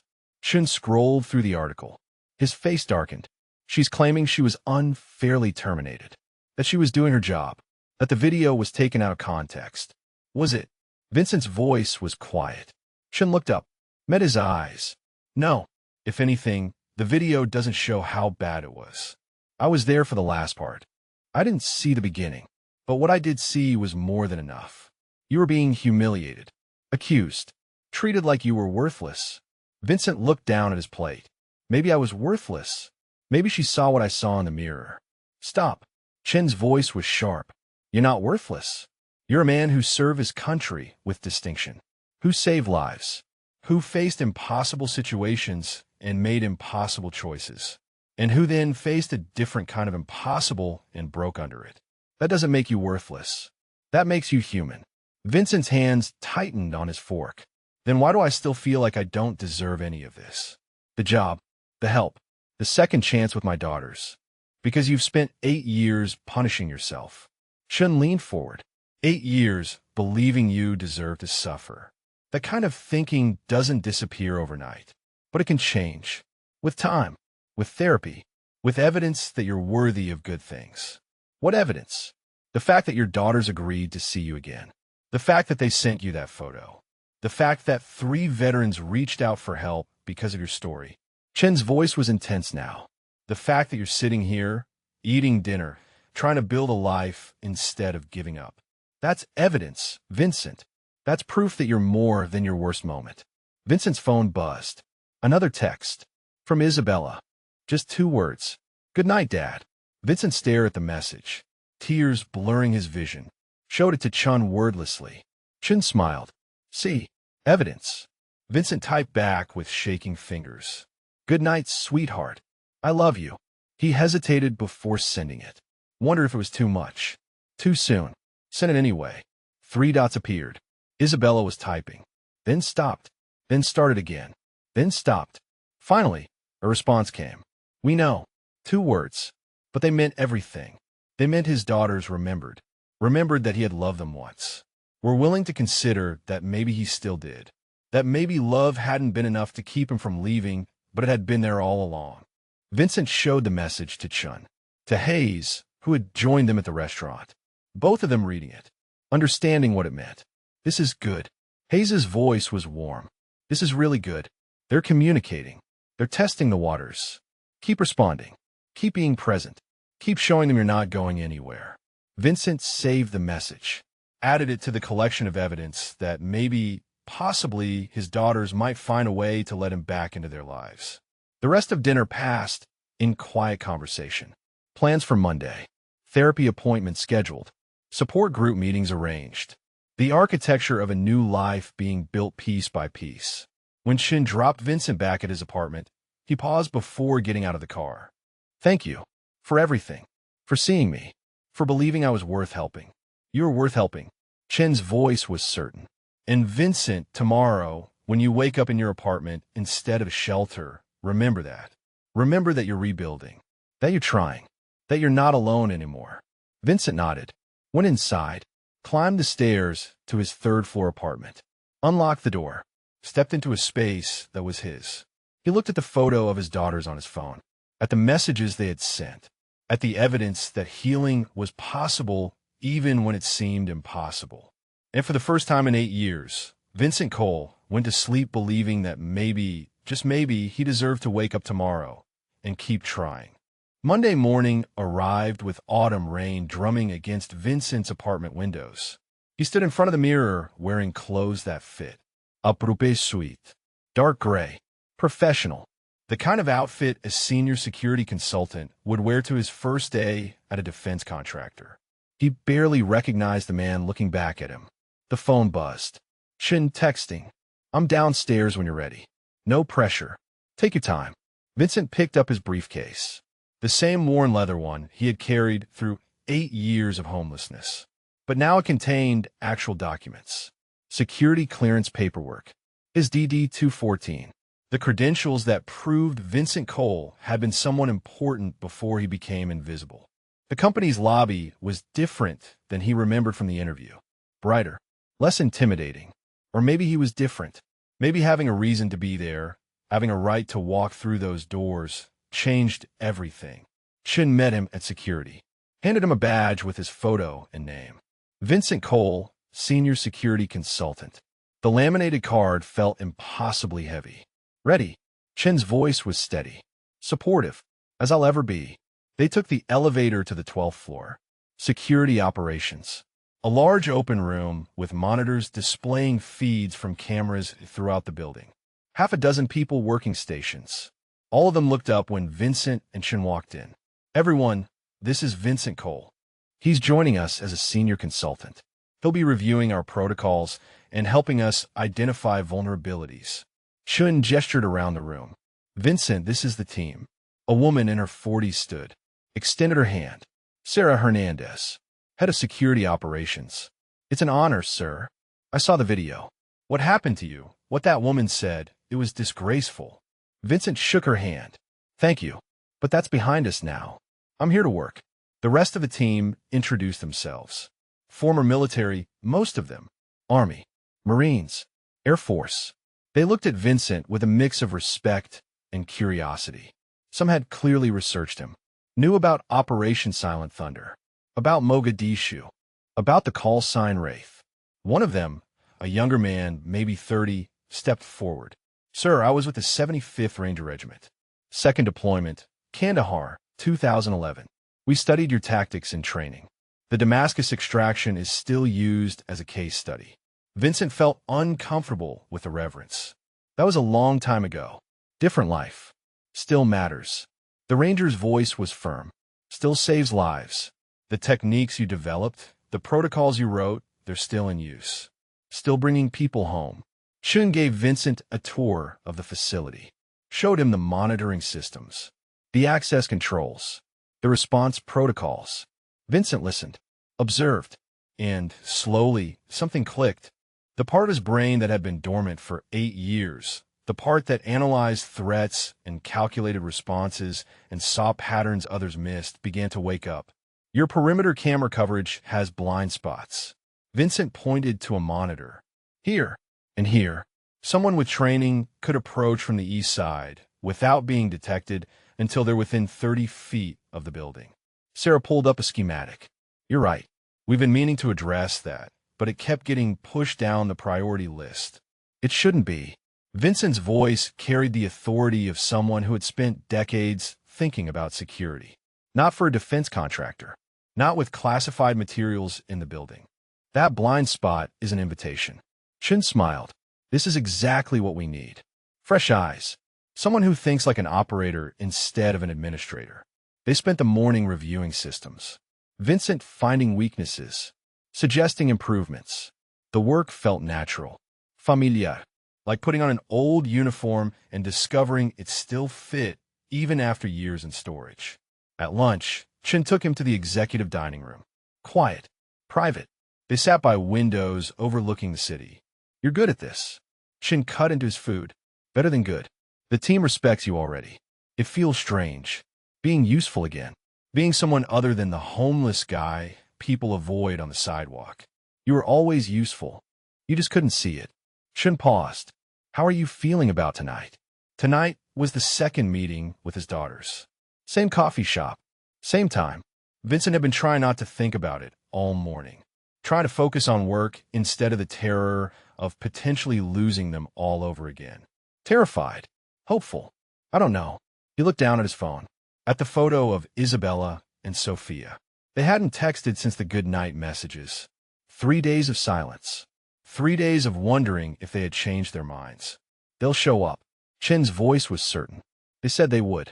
And for what Dr. Hayes told me, they're people who keep their word. What if I say the wrong thing? What if I make it worse? You won't. You'll be honest. You'll listen. You'll take responsibility. That's all you can do.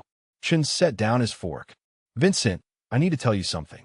About the HR director, Denise Caldwell. What about her? She's threatening to sue.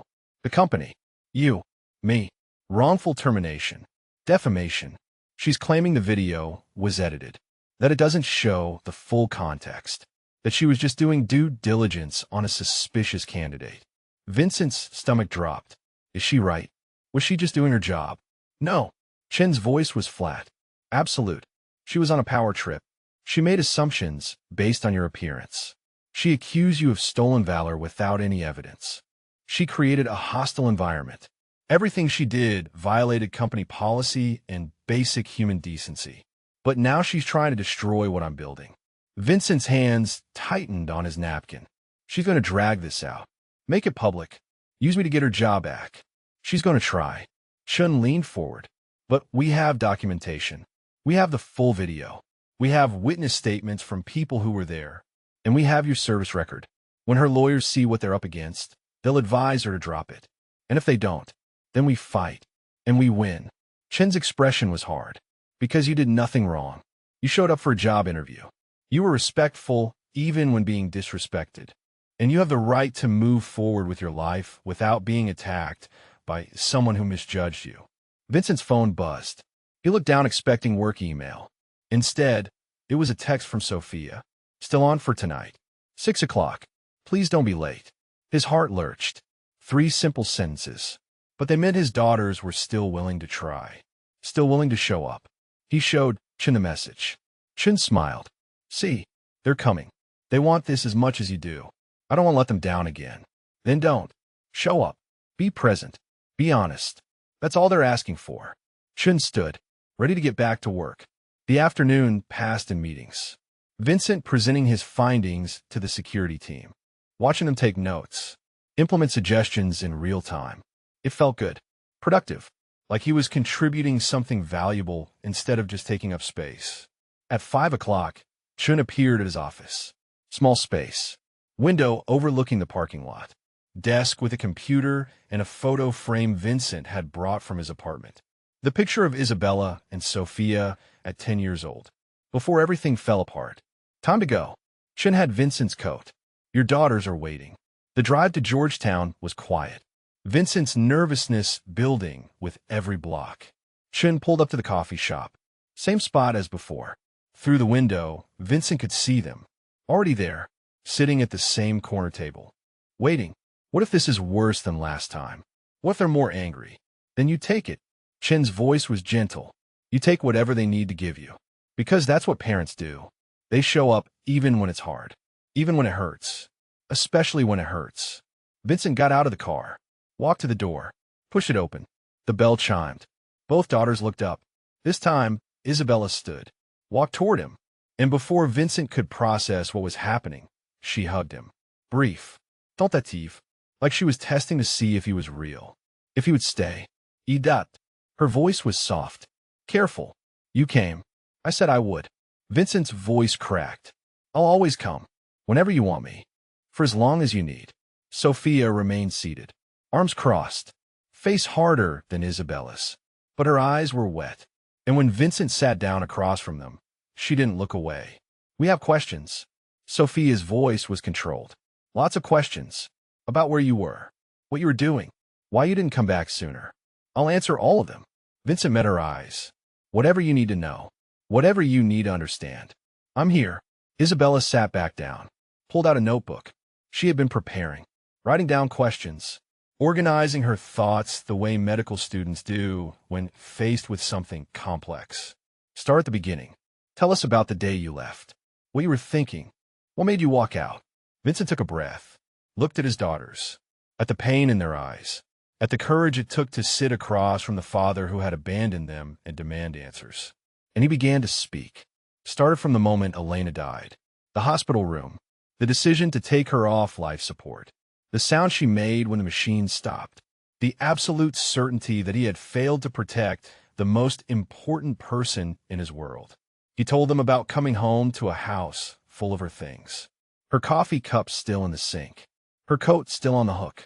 Her presence everywhere except where it mattered most. He told them about looking at their faces and seeing only Elena. About the guilt that crushed him when they needed comfort and he had none to give. About the night he realized he was failing them the same way he believed he had failed their mother. He told them about writing the note. About leaving at dawn. About walking away from the only thing that mattered because he believed they deserved better than a father who was drowning. And he told them about the 8 years that followed. The shelters. The streets. The daily ritual of looking at their photograph and whispering apologies. The way he tracked their lives from a distance. The pride he felt at every achievement, even as he hated himself for not being there to witness it. His daughters listened. Took notes. Asked questions. Sometimes gentle. Sometimes cutting. Always honest. Hours passed. Coffee grew cold. The shop emptied and refilled. And Vincent answered every question. Took responsibility for every choice. Never once made excuses or asked for sympathy he didn't deserve. When the coffee shop started closing, when the barista began wiping down tables and stacking chairs, Sophia finally spoke.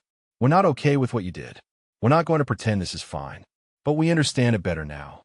And that helps. Understanding helps. Vincent nodded, unable to speak past the lump in his throat. Isabella stood, gathered her things. We'll meet again. Next week. Same time. But Dad. She paused. You need to keep showing up. Not just to these meetings. To therapy. To your job. To building a real life. Because we need to see that you're stable before we can trust you with anything more. I understand. I'll keep showing up. I promise. His daughters left. Together. The way they had learned to do everything. Supporting each other through a loss their father had made immeasurably worse by disappearing. Vincent sat alone at the table. Exhausted. Wrung out. But somehow lighter. Because he had told the truth. Had faced their questions. Had shown up despite the terror. And they had listened. Had understood. Had agreed to try again. Chum was waiting outside. Took one look at Vincent's face and understood. How was it? Hard. Honest. Good. Vincent got in the car. They're giving me another chance. Then don't waste it. I won't. Vincent looked at the photo on his phone. At his daughters' faces. At the future that might be possible if he kept trying. I won't waste it. Not this time. 3 weeks passed. 3 weeks of showing up. To work. To therapy. To the coffee shop every Tuesday at 6 o'clock. 3 weeks of Vincent proving to his daughters and to himself that he could be reliable. That he could be present. That he could be something other than the man who ran. The meetings with Isabella and Sophia grew longer. Less formal. They started arriving earlier. Staying later. Asking questions that went beyond, why did you leave, and moved into who are you now. What they discovered was complicated. A father who had served his country with distinction. Who had saved lives. Who had also broken under grief and made choices that hurt the people he loved most. Vincent started therapy with Dr. Caroline Martinez. Twice a week. EMDR sessions that took him back to Mogadishu. To the moment Ricky died. to the half-second hesitation that had haunted him for 32 years. The therapy was brutal, left him exhausted and raw. But slowly, the nightmares began to ease. The guilt began to shift from crushing weight to something he could carry without collapsing. At work, Vincent thrived. His security assessments uncovered vulnerabilities the company hadn't known existed. His recommendations prevented what could have been a significant breach. Chen promoted him, gave him a team to lead. Suddenly, Vincent was managing people again, making decisions that mattered, contributing in ways that felt meaningful. The lawsuit from Denise Caldwell moved forward despite her lawyer's warnings. She appeared on local news, told her version of events, claimed she had been doing due diligence, that the viral video was a hit job orchestrated by the company to avoid liability, that Vincent Cole was manipulating people with his military service to excuse his homelessness. The interview aired on a Thursday evening. Vincent watched it at his apartment, alone, listening to her describe him as a con artist, a manipulator, someone using stolen valor-adjacent tactics to gain sympathy. His phone rang immediately. Chen's voice was tight with controlled anger. Don't respond. Don't engage. Let the lawyers handle it. But she's lying. She's telling people I'm a fraud. And everyone who knows you knows that's not true. Chen's voice softened. Vincent, the video speaks for itself. Your service record speaks for itself. Her claims won't hold up in court. This is desperation. Nothing more. The next morning, Vincent arrived at work to find the entire security team waiting in the conference room. Sarah stood at the head of the table. We saw the interview, and we wanted you to know that we stand with you. All of us. Whatever you need. Around the table, heads nodded. The young ranger who had studied Vincent's tactics. The former Marine who ran physical security. The Air Force veteran who managed cybersecurity. All of them looking at Vincent with solidarity. Thank you. Vincent's voice was rough. That means more than you know. Sarah pulled up her laptop. We also took the liberty of drafting a statement from a security team, affirming your character and professionalism. We'd like to submit it to the court, if you're comfortable with that. Vincent read the statement. It detailed his contributions to the company, his expertise, his leadership, the respect he commanded from people who actually worked with him rather than judged him from a distance. Vincent had to stop, clear his throat. This is incredible. Yes, absolutely. Submit it. That afternoon, Dr. Hayes called. Vincent, I need to tell you something about the veteran community response to that interview. What happened? They're angry, really angry. The interview has been shared in every veteran group I'm part of, and the response is overwhelming. Veterans are calling out Caldwell's behavior. They're sharing their own stories of being judged, being dismissed, being treated like burdens instead of human beings. Vincent sat down at his desk. So this is bigger than just me now. It's always been bigger than just you. Hayes's voice was gentle. Your story gave people permission to talk about their own struggles. And Caldwell's interview, her attempt to discredit you, it backfired spectacularly. Because now veterans are rallying. They're organizing. They're making sure this doesn't happen to anyone else. What do they want from me? Nothing. Just keep doing what you're doing. Keep showing up. Keep healing. Keep being proof that recovery is possible. Hayes paused. Although there's one thing. A veteran advocacy group wants to feature you in their campaign. About homelessness. About the gap between service and civilian life. About the importance of asking for help. Vincent thought about it.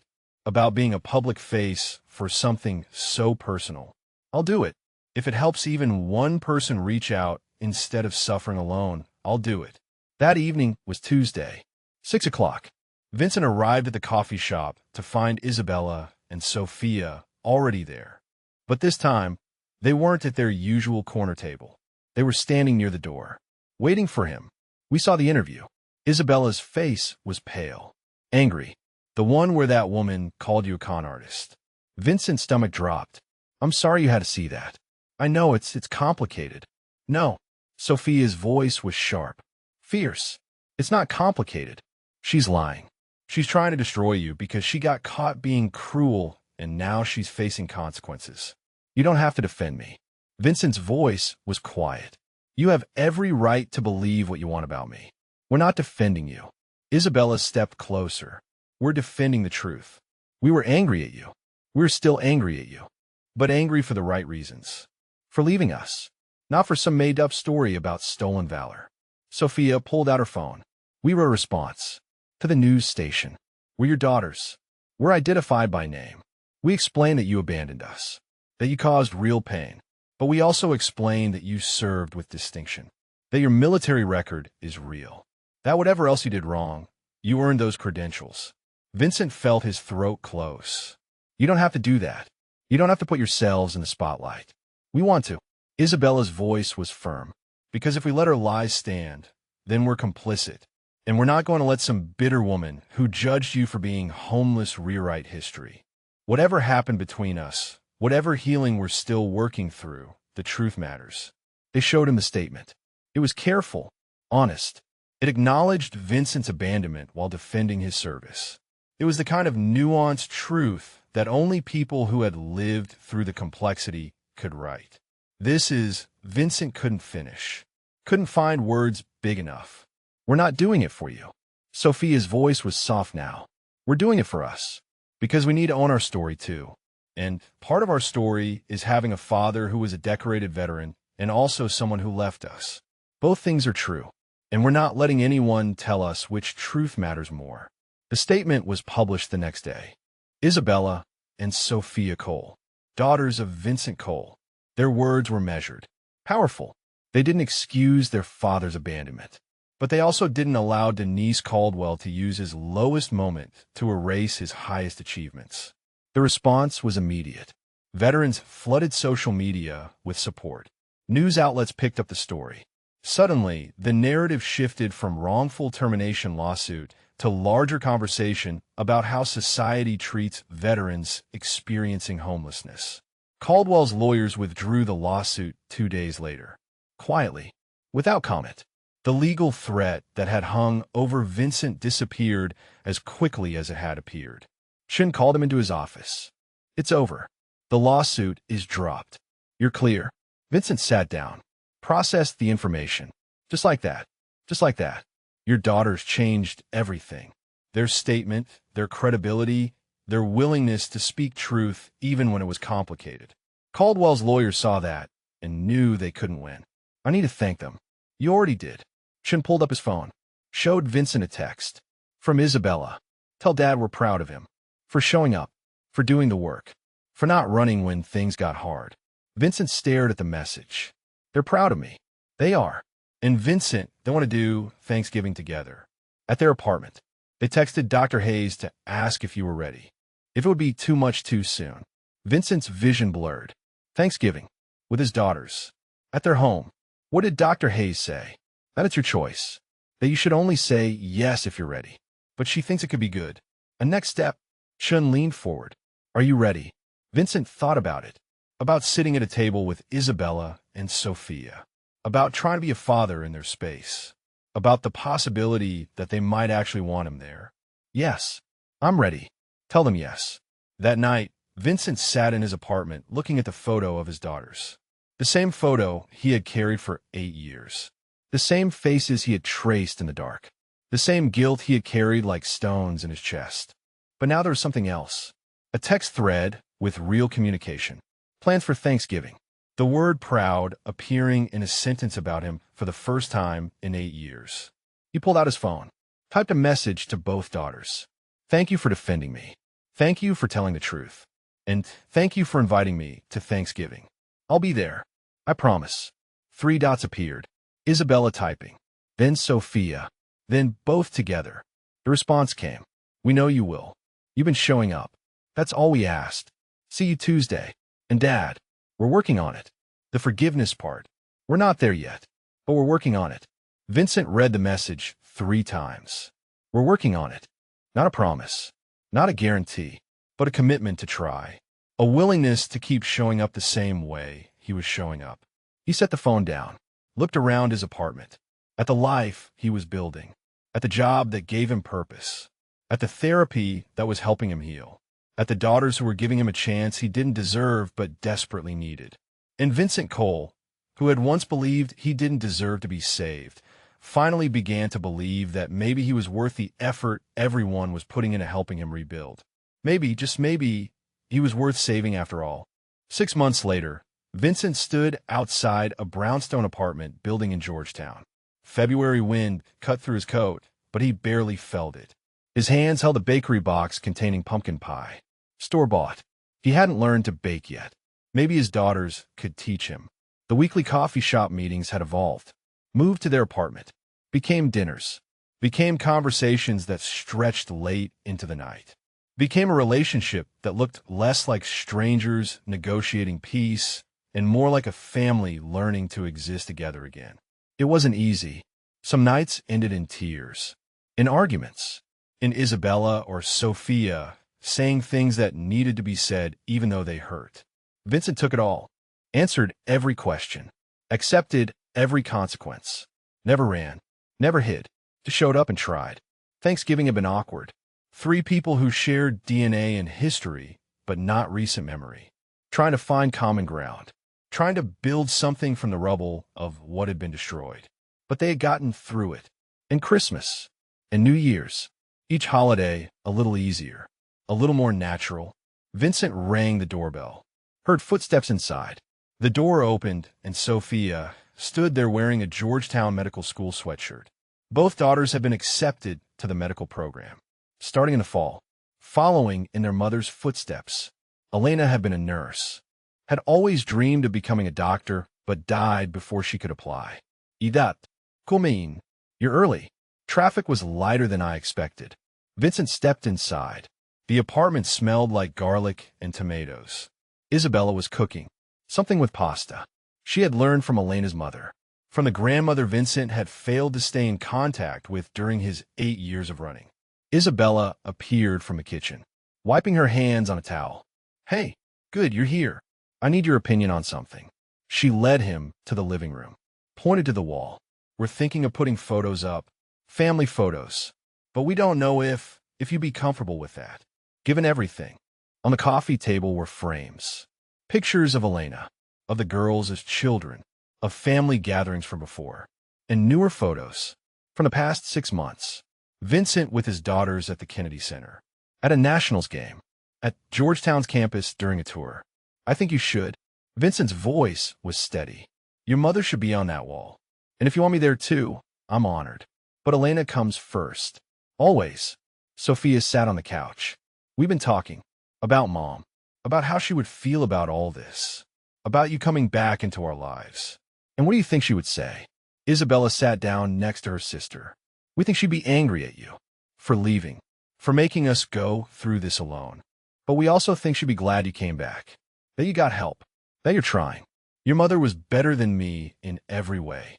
Vincent's voice was soft. She would have handled loss better. Would have been stronger for you. I failed where she would have succeeded. Maybe. Sophia's voice was thoughtful. Or maybe she would have broken too. Just in different ways.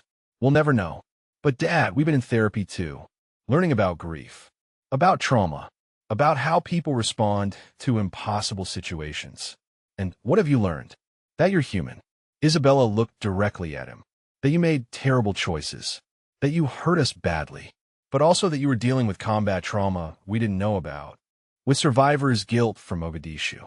With grief from losing Mom. With things that would break most people. That doesn't excuse what I did. No. Sophia was firm. It doesn't. But explains it. An explanation isn't the same as excuse.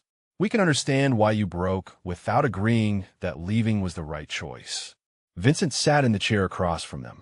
These conversations still terrified him. Still felt like standing on a cliff edge. One wrong word, and he could lose everything again. There's something we need to tell you. Isabella glanced at Sophia.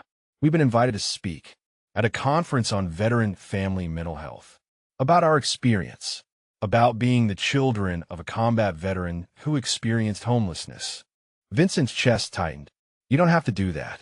You don't have to make our private pain public. We want to. Sophia leaned forward. Because other families are going through this. Other kids have parents who served and came home broken. And they need to know they're not alone. that healing is possible even when it seems impossible. What would you say about me? The truth. Isabella's voice was steady. That our father was a decorated Delta Force operator. That he lost our mother and couldn't cope. That he abandoned us. That we spent 8 years searching. And that he eventually came back. Got help. Started rebuilding. And that we're learning to have a relationship again, even though it's hard. That's a lot of complicated truth. Life is complicated. Sophia smiled slightly. We learned that from you. The hard way. Dinner was pasta with marinara sauce. Garlic bread. Salad. Simple food that tasted like home. They ate at the small table in the kitchen. Talked about school. About Vincent's work. About Dr. Hayes' program expanding to help more veterans. About the advocacy campaign Vincent had agreed to participate in. After dinner, they moved to the living room. Isabella brought out a box. We've been going through Mom's things. Stuff we kept in storage. We thought maybe you'd want some of it. Inside were Elena's nursing textbooks, her stethoscope, photographs from before Vincent knew her, letters she had written during his deployments that the girls had saved. A lifetime of memories preserved by daughters who refused to let their mother be forgotten. Vincent held a photograph. Elena on their wedding day, smiling, radiant, completely unaware that she had less than 20 years left, that her death would shatter the man standing beside her. She loved you. Sophia's voice was soft. Even at the end, even when you were struggling, she never stopped believing in you. I know, and I let her down, let all of you down. But you came back. Isabella moved to sit beside him. You could have stayed gone, could have kept running. But when you finally got help, the first thing you did was try to find us. That matters, does it? Vincent looked at his daughters. Does it really matter when I missed 8 years? When I wasn't there for graduations? For college applications? For all the moments that mattered? Yes. Both daughters spoke together. Then Sophia continued. Because you're here now. Because you show up every week. Because you answer the hard questions. Because you're doing the work. That matters more than you know. Vincent set down the photograph, looked at his daughters, at the young women they had become despite his absence, at the strength they had developed because they had to, at the grace they were extending that he still wasn't sure he deserved. I have something to tell you. His voice was quiet. Dr. Hayes asked me to lead a support group for veterans who are estranged from family, who want to rebuild but don't know how. That's amazing. Isabella's face lit up. You'd be perfect for that. I don't know if I'm ready. To tell my story over and over. To relive it every week. You're already living it. Sophia's voice was gentle. But now you can use it to help others. To show them that coming back is possible. Isn't that what Ricky would want? For his death to mean something. For your survival to serve a purpose. The mention of Ricky hit Vincent square in the chest. He had told his daughters about Mogadishu. About the half-second hesitation. About 32 years of guilt. They had listened without judgment. Had understood that their father carried more than just one loss. Yes, Ricky would want that. Vincent's voice was rough. He made me promise to get everyone home. Maybe this is how I keep that promise. By helping other veterans find their way home to their families. Then you should do it. Isabella's voice was certain. You should lead the group. The evening ended the way their evenings usually did now. With plans for the next week. With hugs that still felt tentative but were getting easier. With I love you spoken by daughters who meant it even if forgiveness was still a work in progress. Vincent drove back to his apartment. Past the shelter where he used to sleep. Past the streets where he used to walk invisible and alone. Past the old life that felt like it belonged to someone else now. His phone buzzed at a red light. A text from Chun. The advocacy video is live. Already getting incredible response. You should be proud. Vincent pulled it up when he got home. Watch himself on screen talking about homelessness. About the shame that kept veterans from asking for help. About the importance of reaching out. Of believing you're worth saving. At the end of the video, there was a number. A hotline. For veterans in crisis. For families looking for missing service members. For anyone who needed help but didn't know how to ask. The comments were already flooding in. Veterans sharing their stories. Families thanking him for speaking up. People saying the video had given them courage to reach out for help they had been too ashamed to request. Vincent's phone rang. An unknown number. He almost didn't answer, but something made him pick up. Is this Vincent Cole? A man's voice. Nervous. Shaking. Yes. Who is this? My name is David Chun. I'm Robert Chen's father. I saw the video, and I needed to tell you something. 30 years ago, I was where you were. Homeless. Broken. Ready to give up. And someone helped me. Someone reached out. And I've been sober 15 years now. I'm a counselor at the VA, and I help other veterans every day. Vincent sat down. Listened. My son told me about you, about what you're doing, and I wanted you to know that you saved my life. Not directly, but the work you did in Delta, the tactics you developed, the operations you led, they brought soldiers home. And one of those soldiers pulled me out of a burning car in 2010, saved my life, got me to the hospital, to rehab, to recovery. The old man's voice broke. So thank you for your service, for your survival, for using your story to help others. You matter more than you know. The call ended.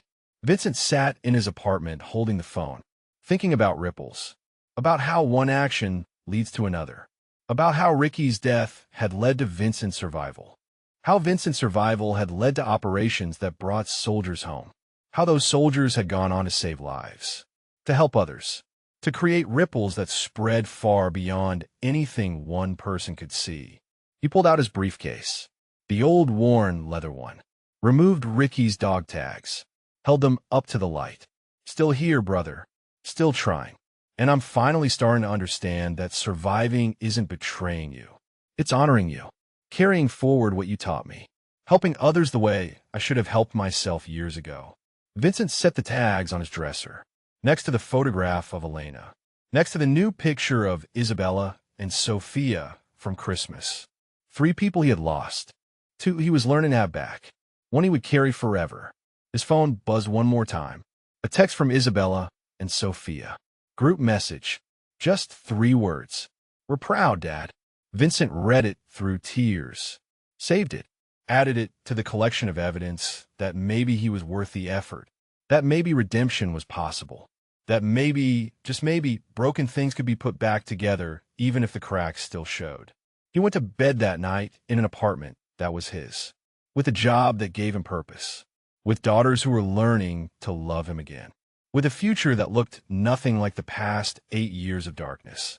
And for the first time since Elena died, Vincent Cole closed his eyes and believed that tomorrow might actually be better than today, that he might actually deserve it, and that Ricky would be proud of the man he was becoming.